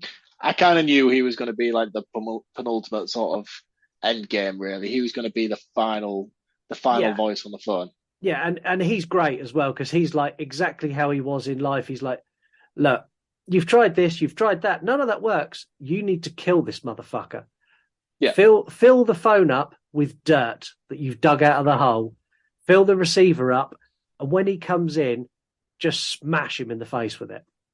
Yeah, we get this like montage scene of the two of them sort of like stepping back and forth and smashing. So beautifully in time. Mate, I was like the whole time it was playing, I was like, I've been waiting for so long for someone to come. Oh, really? See, I had Rocky in my head when they were doing it. That just shows me and you as a person. I've Dirty Dancing, and you're going down the Rocky road. I've got Apollo Creed's trainer when he trains Rocky in Rocky 3 going, no pain, no pain, no pain. It's me singing I've had the time of my life. Robin tells him it's the last call he's going to receive, and it's the time he needs to stand up for himself.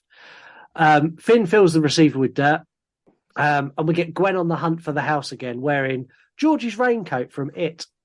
Yeah. Cycling around in the rain. Again, man, honestly, this scene. I'm getting sidetracked. But yeah, it's pissing down. It's the only thing she's not doing is chasing a paper boat. Yeah, literally the only difference is she's not chasing a paper boat. If you put the two side by side, you could put them in the same film. It's so I did go and look at my reel. Anyone who's not seen the reel yet, go and look at his reel. Go to You Run podcast. She sees all the ghosts in the street and she falls off her bike, and she falls over right in front of the house.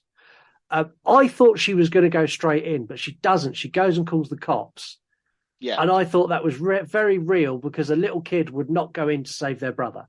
No, you can see as soon as she stands up and notices a house number, she looks terrified. Yeah. This is the point where Max, this is Cocaine Max, he works out that the grabber is his brother. And it kind of all rings true for him as it does for Gwen. And he works out that Finn must be in the basement. Cocaine's done wonderful things for Max. He's become super crime fighter. Max goes down to the basement and finds Finn. And just again, by the way, disclaimer: cocaine does not give you crime fighting abilities. Do not try this at home.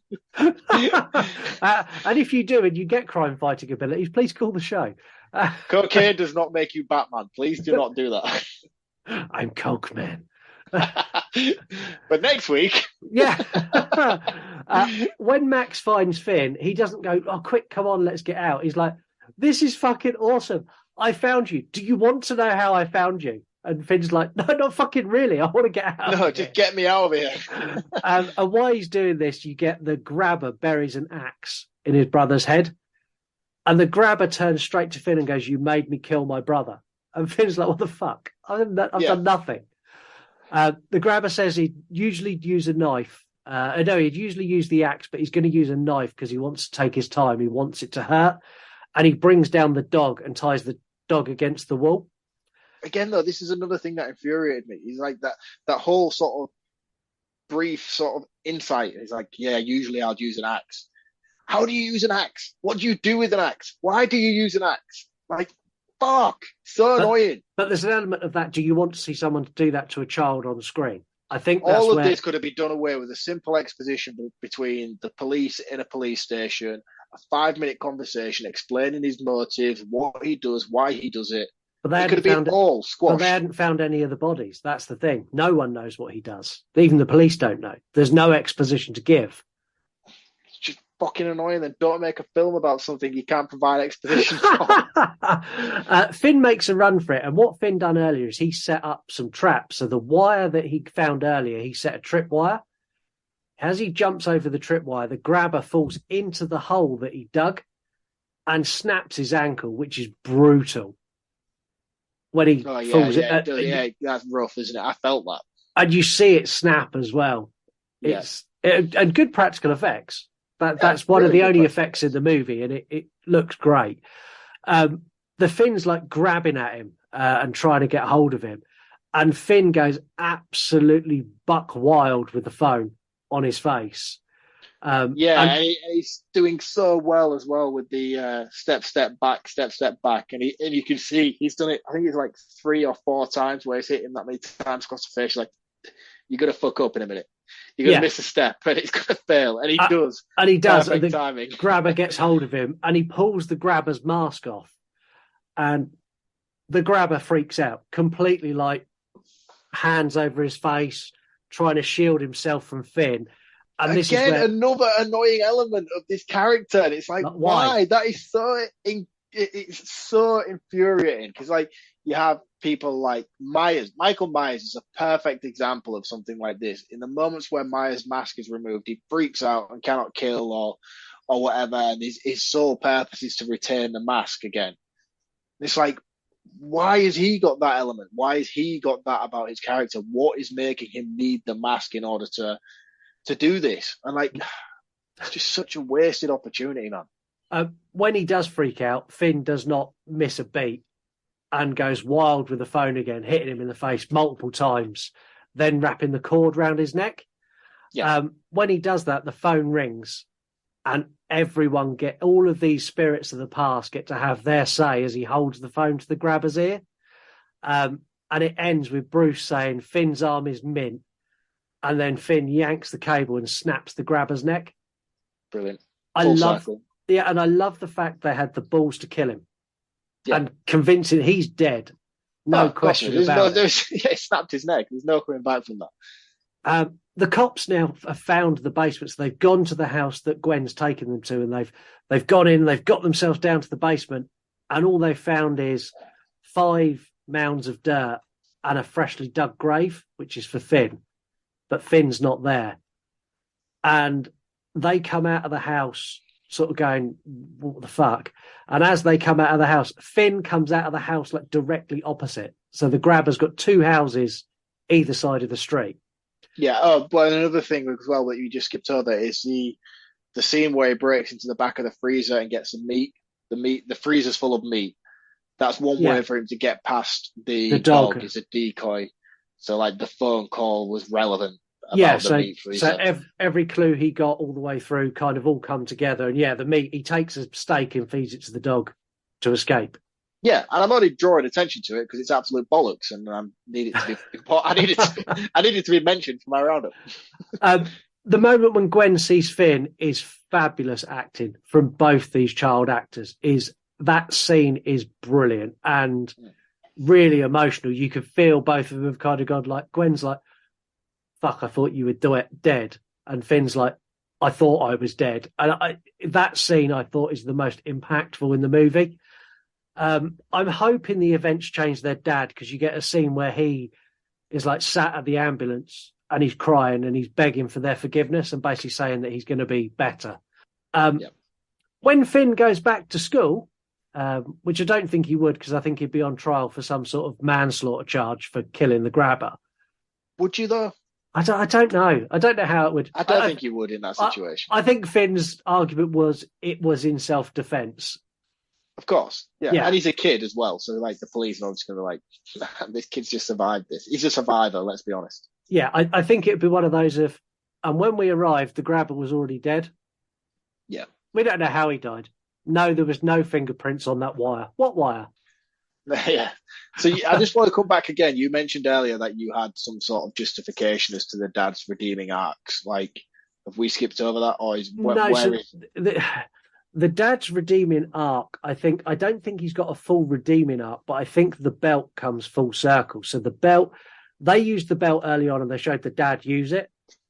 And they done that purely as a tool to show you that they're willing to show it, which is what made, when the grabber was sat with his belt, what made that scarier. If you hadn't seen the dad beat the shit out of someone with the belt, when you saw the grabber sat there as daddy holding the belt, you wouldn't be as bothered. Because you'd be like, he's got a belt. Who cares? All right, okay, I see what you mean. So there is no actual redeeming qualities for the dad, other than his moment of pity, forgiveness at the end.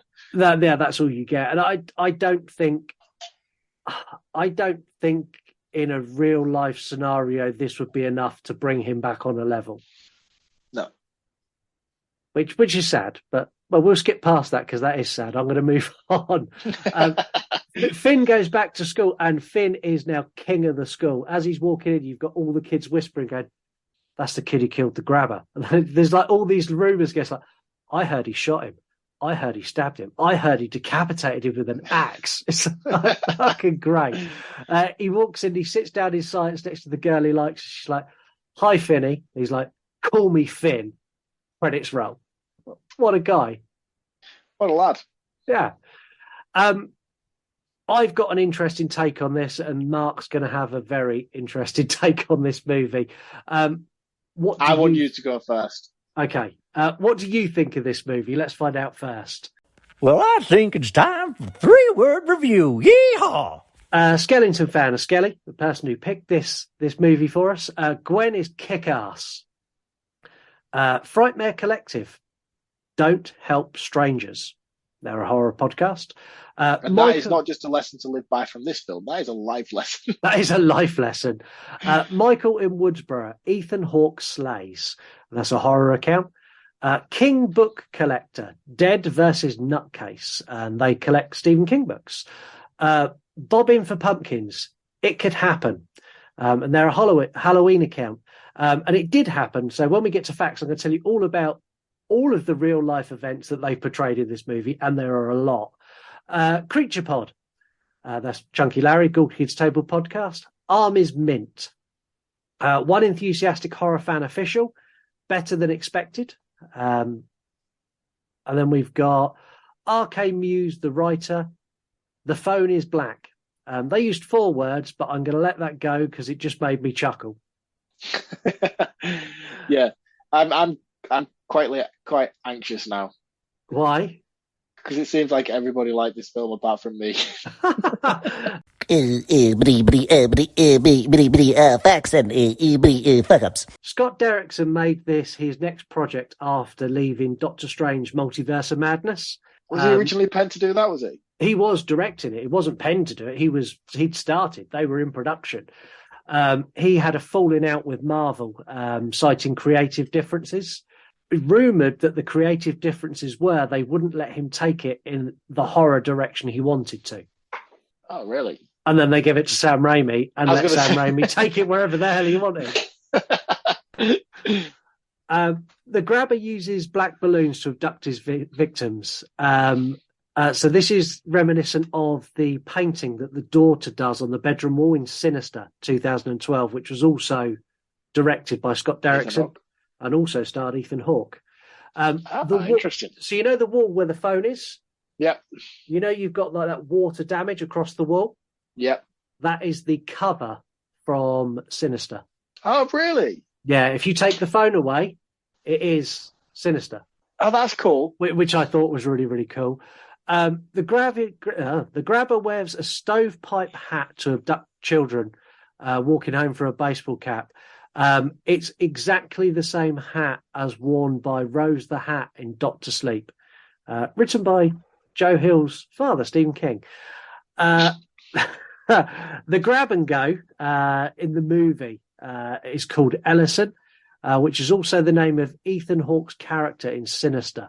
Okay. The grabber is based on real life serial killers. So serial killers inspired this. And I noticed this when I watched it because we've got the True Crime podcast. So let's be honest, mate, there's not a lot that's original about this entire film. But yeah, no, so Ted Bundy, the dark van, John Wayne Gacy, abducting small boys. And in the original story, this character is a clown, not a magician.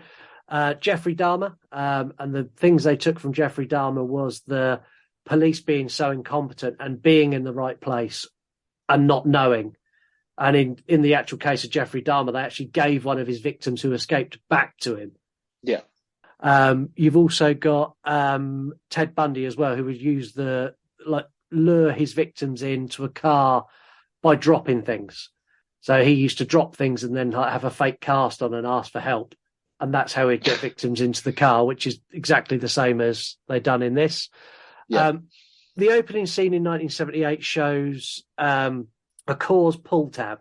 So you see, when you get that montage and you see all the things from the 70s, you see a Coors can have a pull tab on it. They didn't have a pull tab in 1978. They had a 2-hole push system to open them. So that's a factual error. Near the end, Gwen is riding her bike through the rain. She's wearing a coat identical to Georgie. Again, taking inspiration from it. The grabber's brother Max, the grubber, is played by James Ransom, who played an older version of Eddie Kasparak in It Chapter 2. I knew I recognised that guy, and I was like, I really like you as an actor, and I can't think for the life of me where I know you from. It's when you said it earlier, I was like, I'm not saying it now. I kept saying the masks are cool, and they really are cool. Want to take a guess who designed them? Tom Savini. Yeah, 100% spot on. Is it really? Yeah, Tom Savini. Tom Savini's your go-to guy. And you want a cooler mask, you go to Tom Savini. 100%. Coolest fact to this is not about the movie. So when Jason Blum... that sounds relevant. So when Jason Blum agreed to do this movie, he sent Derrickson a black phone in a display case after reading the script and giving it a green light.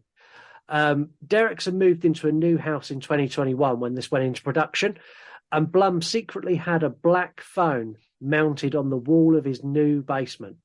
Derrickson was sat in his living room and the phone was ringing in his basement, and he went downstairs to discover a black phone on the wall, answered it, and it was Jason Blum on the other line, and that's how they planned this entire movie. That's pretty cool. That's seriously cool. Fucking also scary. A little bit creepy, but like...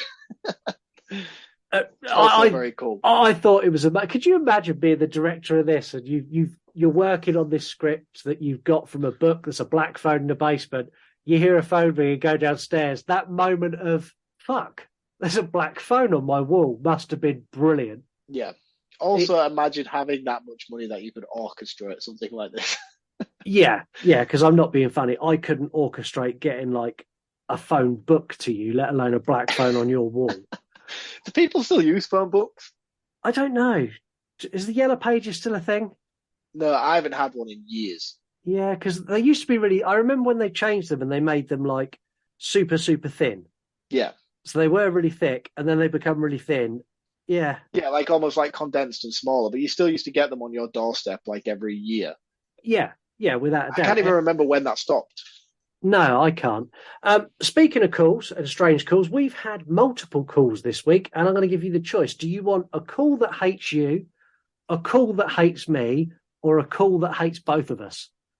Those are your options this week. We're going to play all three, but which one do you want first? I feel like we're so used to having the calls that hate me, so let's just go with that one first, shall we? Okay, right. So here's the call that hates you. Let me check I've got my volume turned up. So, Mark, I was terribly offended by his predator comments. I knew this was coming.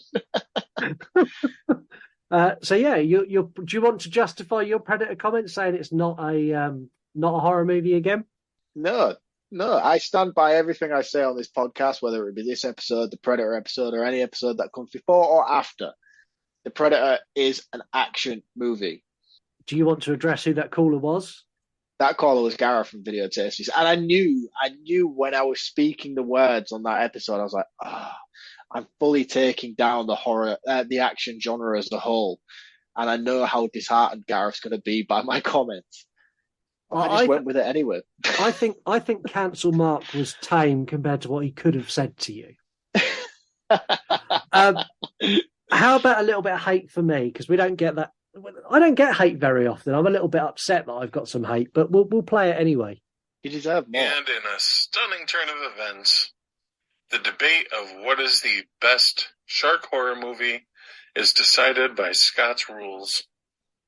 Since Jaws is rated PG, it is not considered horror. Neither is Poltergeist. Long live the champion, Deep Blue Sea. I mean, I like where this guy is going. That's Eric, isn't it? That is Eric, yeah. Eric, I applaud your bold statements, but Jaws is actually a 12. Yeah, it's reclassified. It was reclassified in 99, I think. It's reclassified in the US and the UK. So no longer a PG. Had this show been going in 1970 something when Jaws come out, 1975, yes, you 100% could have held me to that, but it's been reclassified since, so I'm slithering out of that. It's still a horror movie and the best shark movie. And as much as it pains me to say this, I have to agree with you on that one. And you know what is so strange? Speaking of this right now, I watched Ace Ventura: Pet Detective the other day. The first. Alrighty then. If ever there is a film that needs reclassifying, it is that. That is a dark film. That first one. Yeah, the second one's really dark as well. But the second one's a lot more slapstick and like hype. But that first one is like a proper full-on murder investigation. Isn't there like a dolphin sexual innuendos? Yeah, isn't there like a dolphin? Isn't there a dolphin rape scene in the first one? A dolphin rapes someone. I'm sure there I is. only made it like I watched it just come on Netflix. I watched like 2/3 of it before I went to bed. So maybe the dolphin rape happens at the end. But there's a scene in particular where they're talking about Dan Marino. And Dan Marino cost them this kicker. I can't remember what the name of the kicker is now. He turns out to be the transvestite police officer at the end. But there's a scene where they go back to transsexual. I think are they. I don't think they're trans. They were called transvestites when that movie came out. I think it's transsexual now. Let's keep it PC. Is that correct? Is that the correct terminology? I think so. If not, someone correct me, please. Someone correct me, because I have no idea. We mean no offence. Anyway, continue. Yeah, because it's still a man at the end of the film. They're just dressed as a woman. So is that... Sorry for causing any offence to any gender. I don't know. Yeah, I'm going to stop talking right now. So anyway, the point is, they go to a particular scene where Don Marino has obviously cost this guy, the kicker, something to do with laces out, but they walk into his parents' house and the entire room is like sprayed with like blood, and it's like laces out everywhere. And man, honestly, it's fucking horrifying. I would not let my child watch that film, but I used to watch that film daily growing up as a kid. That explains a lot. It's a dark film. I was so blown away by how dark that film actually is when I was watching it as an adult. I was like, surely to God, this is like a 15 at least. No, it's a PG. Last caller. Brace yourself. This is a long call. So, thank you for the shout out, per usual. And I'm so glad that you figured out how to speak and say stuff the right way. So proud of you guys. But I wanted to also add, I don't know who called in asking to do Twilight, but yeah, you go, girl, because we're fucking doing that movie anyways when I come back. So I want to go ahead and count this call in as the last 2 votes that you need in order to get Twilight on the show. It's going to happen. I fucking watch all 4 of them. I don't care. I ain't scared. I ain't doing nothing. Just sitting at home, chilling with my friend Campbell, my new baby.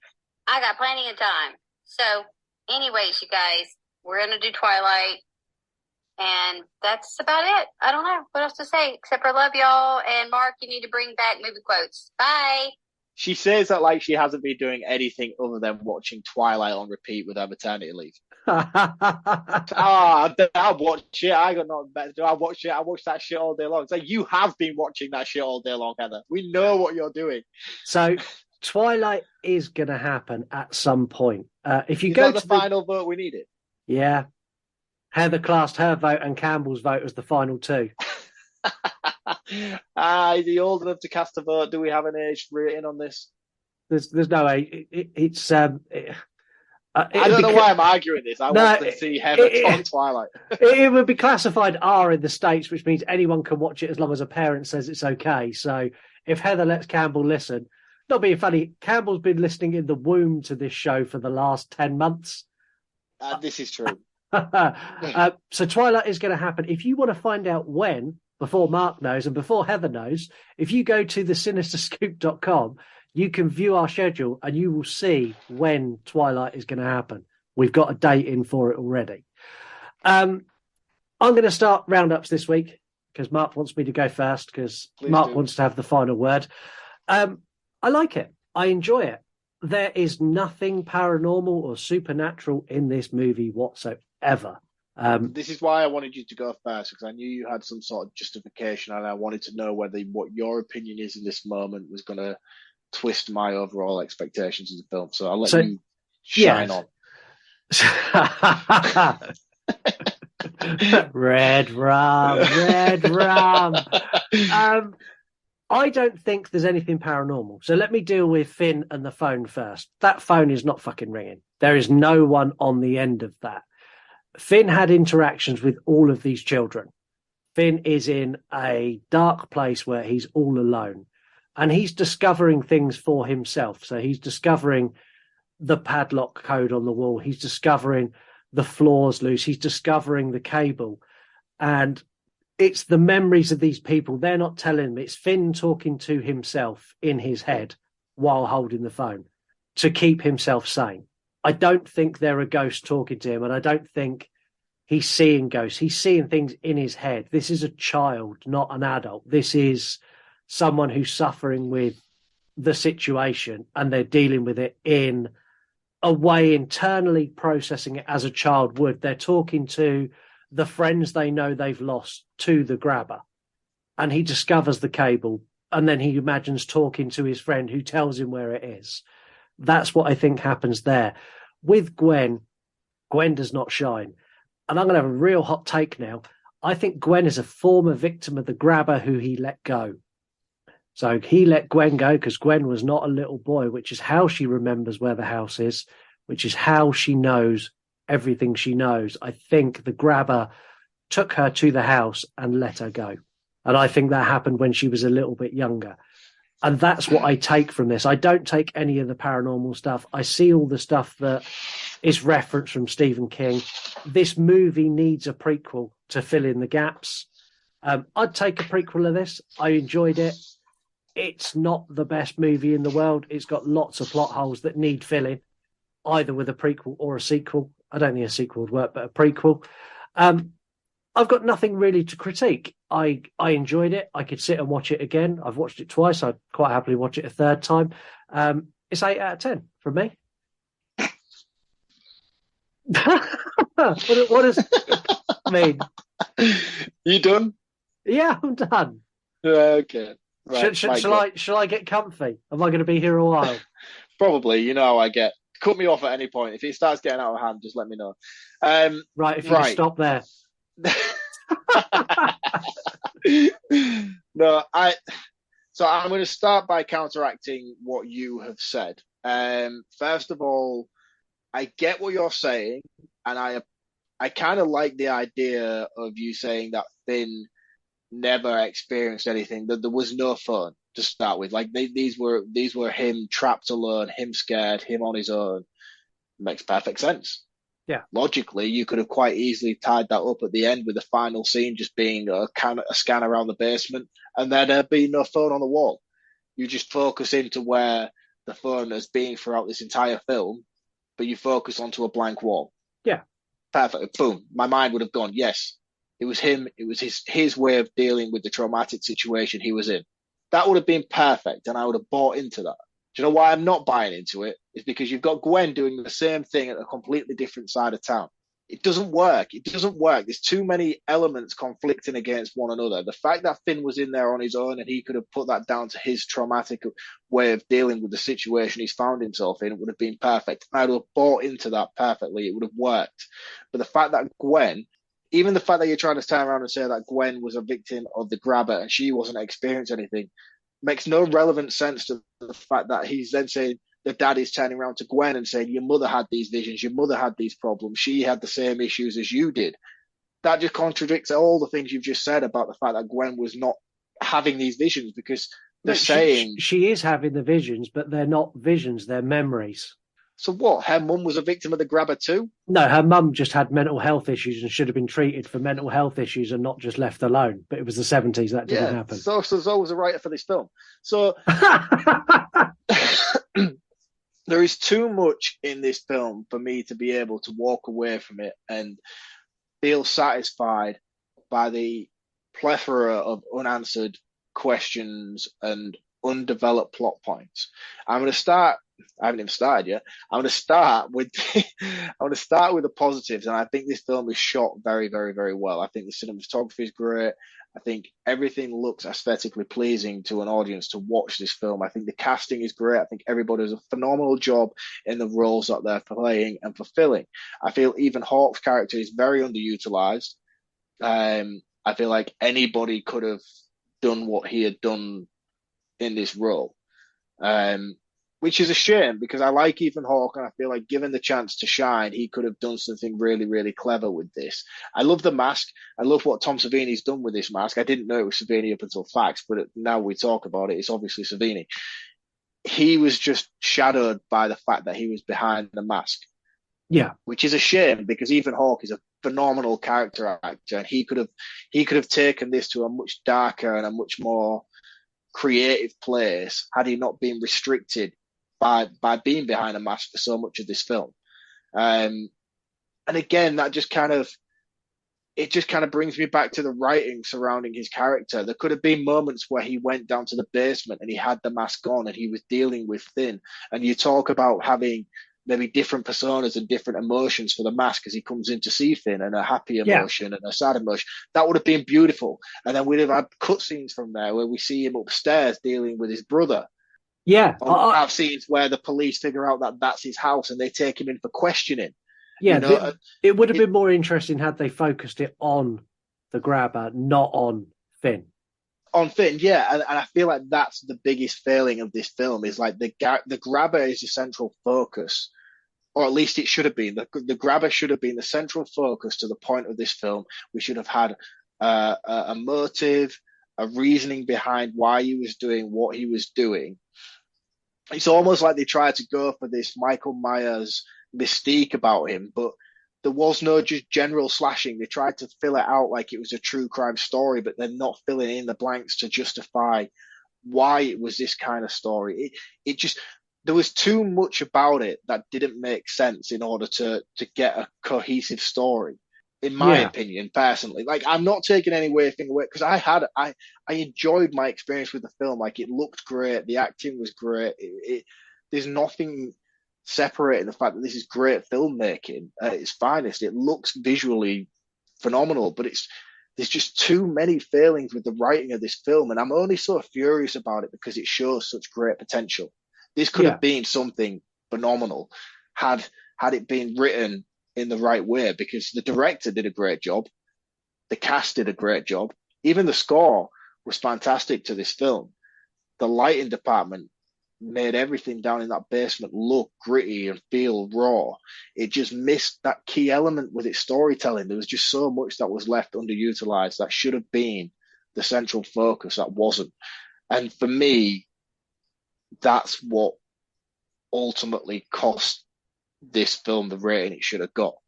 Yeah. Do you think you would have, because you do weird things in horror movies, would you have ended up playing Naughty Boy? Would you have gone up the stairs and tried to escape? Oh, yeah, definitely. Yeah, I was fucked. I was getting whipped to death with that belt. Oh, well, who knows? Who knows what fucking Naughty Boy is, because it doesn't tell us. That's kind of why I brought it up, because I forgot to explain what I think it is. Sure. Explain to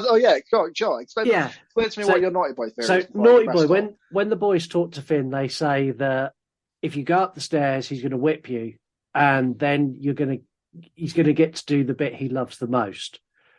I think what happens is he beats the boys. I think he then either has his way with them, or he beats them to death and kills them, and that's how he gets his sexual gratification. But I think there's a sexual element to it, and I think that's why they left it out. I think that's what the extra bit, the bit that he does after, when they play Naughty Boy, you're the naughty boy, and now you get the punishment, and it's the bit that comes after the punishment that's the bad bit.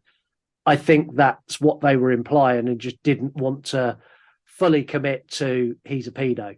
I think it was the lack of commitment to go that extra step, because they knew people would instantly go, oh, fuck, that's awful.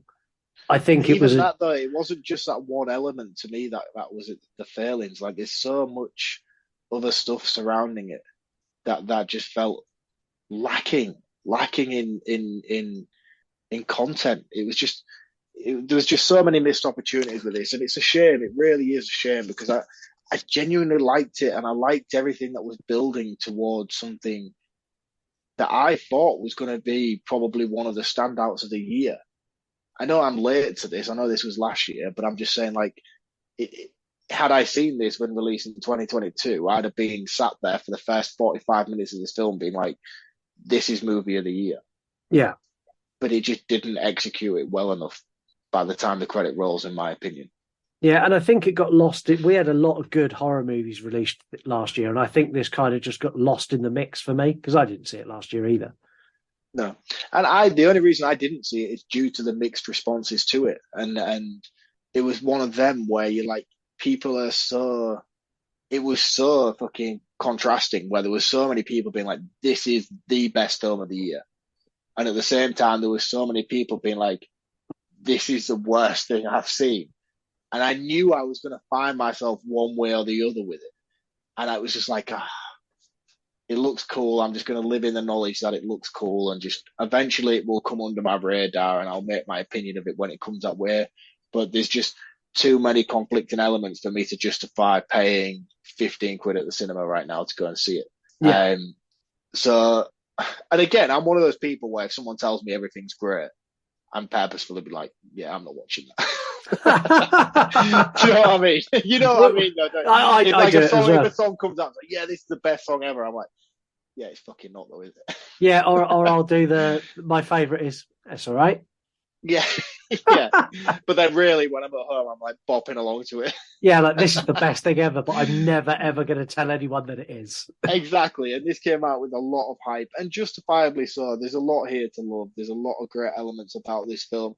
It's just the more, I think as well, I think time has been a bigger factor to this film, because my score for this, had we recorded this last Friday when I watched it on the Wednesday, I even messaged you, I was like, the more I sit on this film, the more I hate it. Yeah. And that's what I said to you. And I was like, if we like I said, we watch these on Wednesday, and then usually Thursday goes by to contemplate, and then we record Friday night. Obviously, I was ill last Friday, so I've had like a week and a half to sit on this film. And the longer I've sat on it, the more the plot points and the loopholes and the underperformance of the writing has come apparent to me. And I fucking really don't like it. And I like it even less because I know what it could have been. I'm curious now. What would you have scored it last Friday? Last Friday, I would have probably scored this a 3 out of 5. Okay. And then fast forward to this Friday, what's it getting? It's a 2 out of 5. Wow. Mark, that is the worst take ever. Wow. That's and low. The 2 out of 5 purely goes to directing, cinematography, and acting. And that is it. Story-wise, I could pull this apart all day long. Zoinks! Mark, that is like the worst take ever, man. Oh, I think our I could listeners literally pull this apart all day long. And it's infuriating. That's what's annoying me, is because it's so infuriatingly good in so many other ways. And all it would have taken was a couple of 5-minute scenes. And for a film that's an hour and 47 minutes long, there is so much of this film that could have been cut to make way for those absolutely necessary exposition scenes. You could have cut 15 minutes from this movie and it wouldn't have made a blind bit of difference to the outcome of the movie or how it run. There's lots of and those 15 minutes would have paved the way perfectly for a few vital scenes that would have taken this from bang average to contender for the best horror film of the year. Yeah, and they don't even need to be necessarily like graphic or action scenes. These are just, I'm talking conversational pieces between the grabber and the police, or the police and the police in an office talking about his past crimes or what they think their motive is, or justification, a simple 10-second scene showing that there was no phone there in the basement to start with. There's just so many things here that could have been done, which would have turned this from Blumhouse to the best A24 has produced. Yeah, but it was made by Blumhouse, so you got Blumhouse, I'm afraid. Exactly. And it's a shame because it showed A24 quality in moments. If you disagree with Mark, don't forget it's at MW_horror_reviews. Do not come at me. Go straight to Mark. You can buy the Black Phone everywhere. You can rent it. You can't rent it anywhere free in the UK. It's not free in the UK, and you can't rent it. You need to buy it. Let's move on to anagrams. You've been called out on the accuracy of your anagrams, Mr. Why? Mark. So your anagram last week, the solution to that anagram was the Candyman. I had lots of people message me and said, the Candyman is not a horror movie. How is it the Candyman? How is it the Candyman, Mark? Who are these people? I'm not going to name them, but they are the top 5 contenders all asked the question, how is this the Candyman? What horror movie is that? I've not seen that. Is that a new one?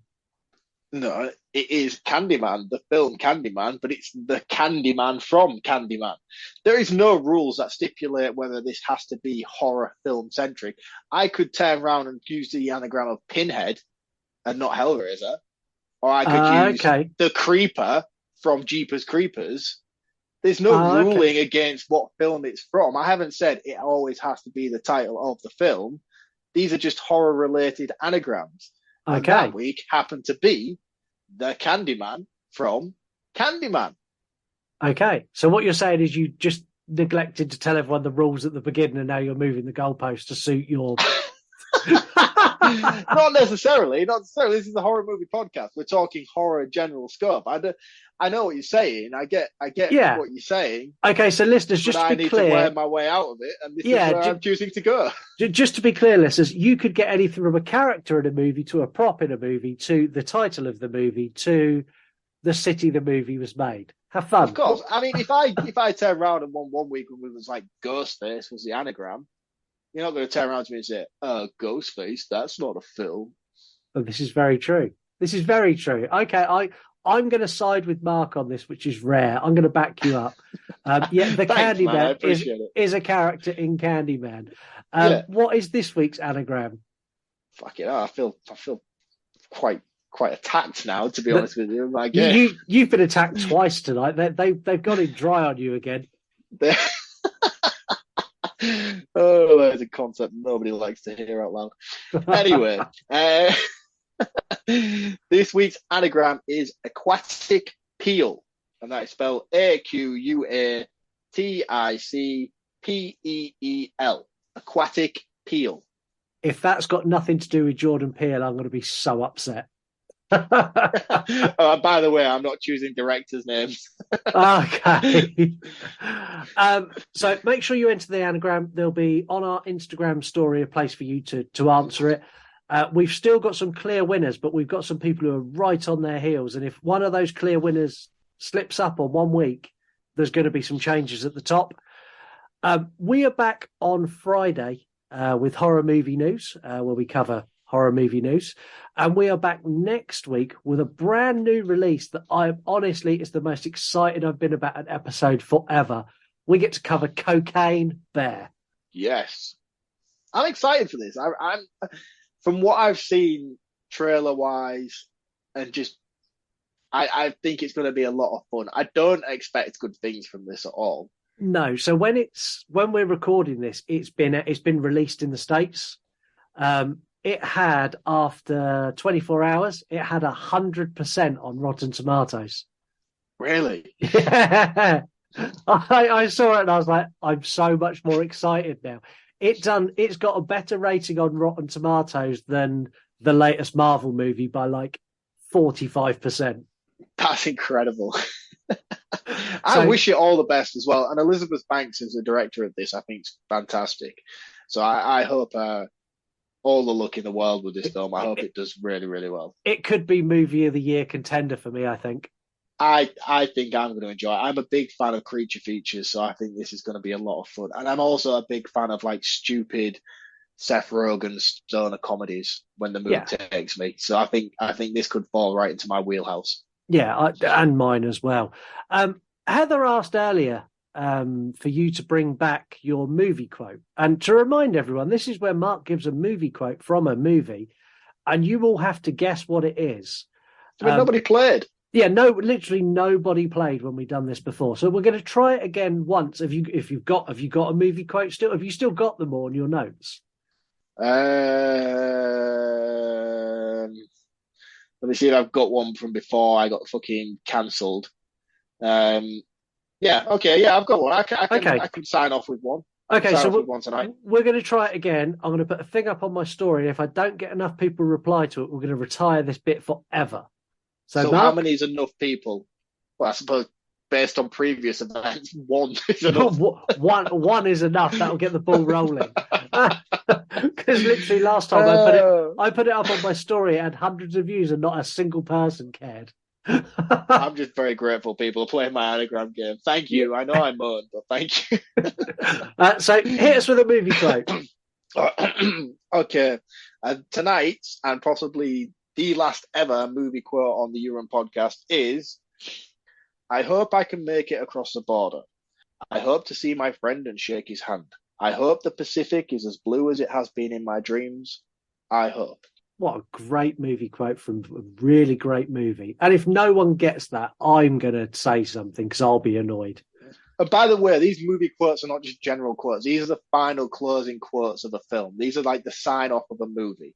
Yeah. They're not just a random, what's your favorite scary movie? These have to be the sign off quotes of a film. So these are like the closing quote before the credits. So that is this evening's and potentially the last ever one. Yeah, so all play along, and I'll put that on our story on Monday. Thank you very much for listening. Don't forget to go and give us a review on Apple and Spotify and wherever else you can. Go to our shop and buy a T-shirt. We're going on a fucking adventure T-shirt for Mark. There's also now, as of when this episode is released, there's also a Team Buffy T-shirt that is now available too. Fuck's sake. I refrained from putting as endorsed by MW Horror Reviews on it. I just put as endorsed by Mark. If I see you wearing that, I will shoot you. I'm going to wear it next time we meet up. I'm just going to have a T-shirt that says Mark loves Buffy. Thank you all very much for listening, and we will catch you all on Friday. Cheers, guys. We'll see you next week. Or this week on Friday. But if you don't listen to us, we'll see you next week. You made that hard work. Yeah, I think I'm done. Yeah, okay. Right. You sure? Yeah, I'm done. Okay, I'm going to just end it with Daddy.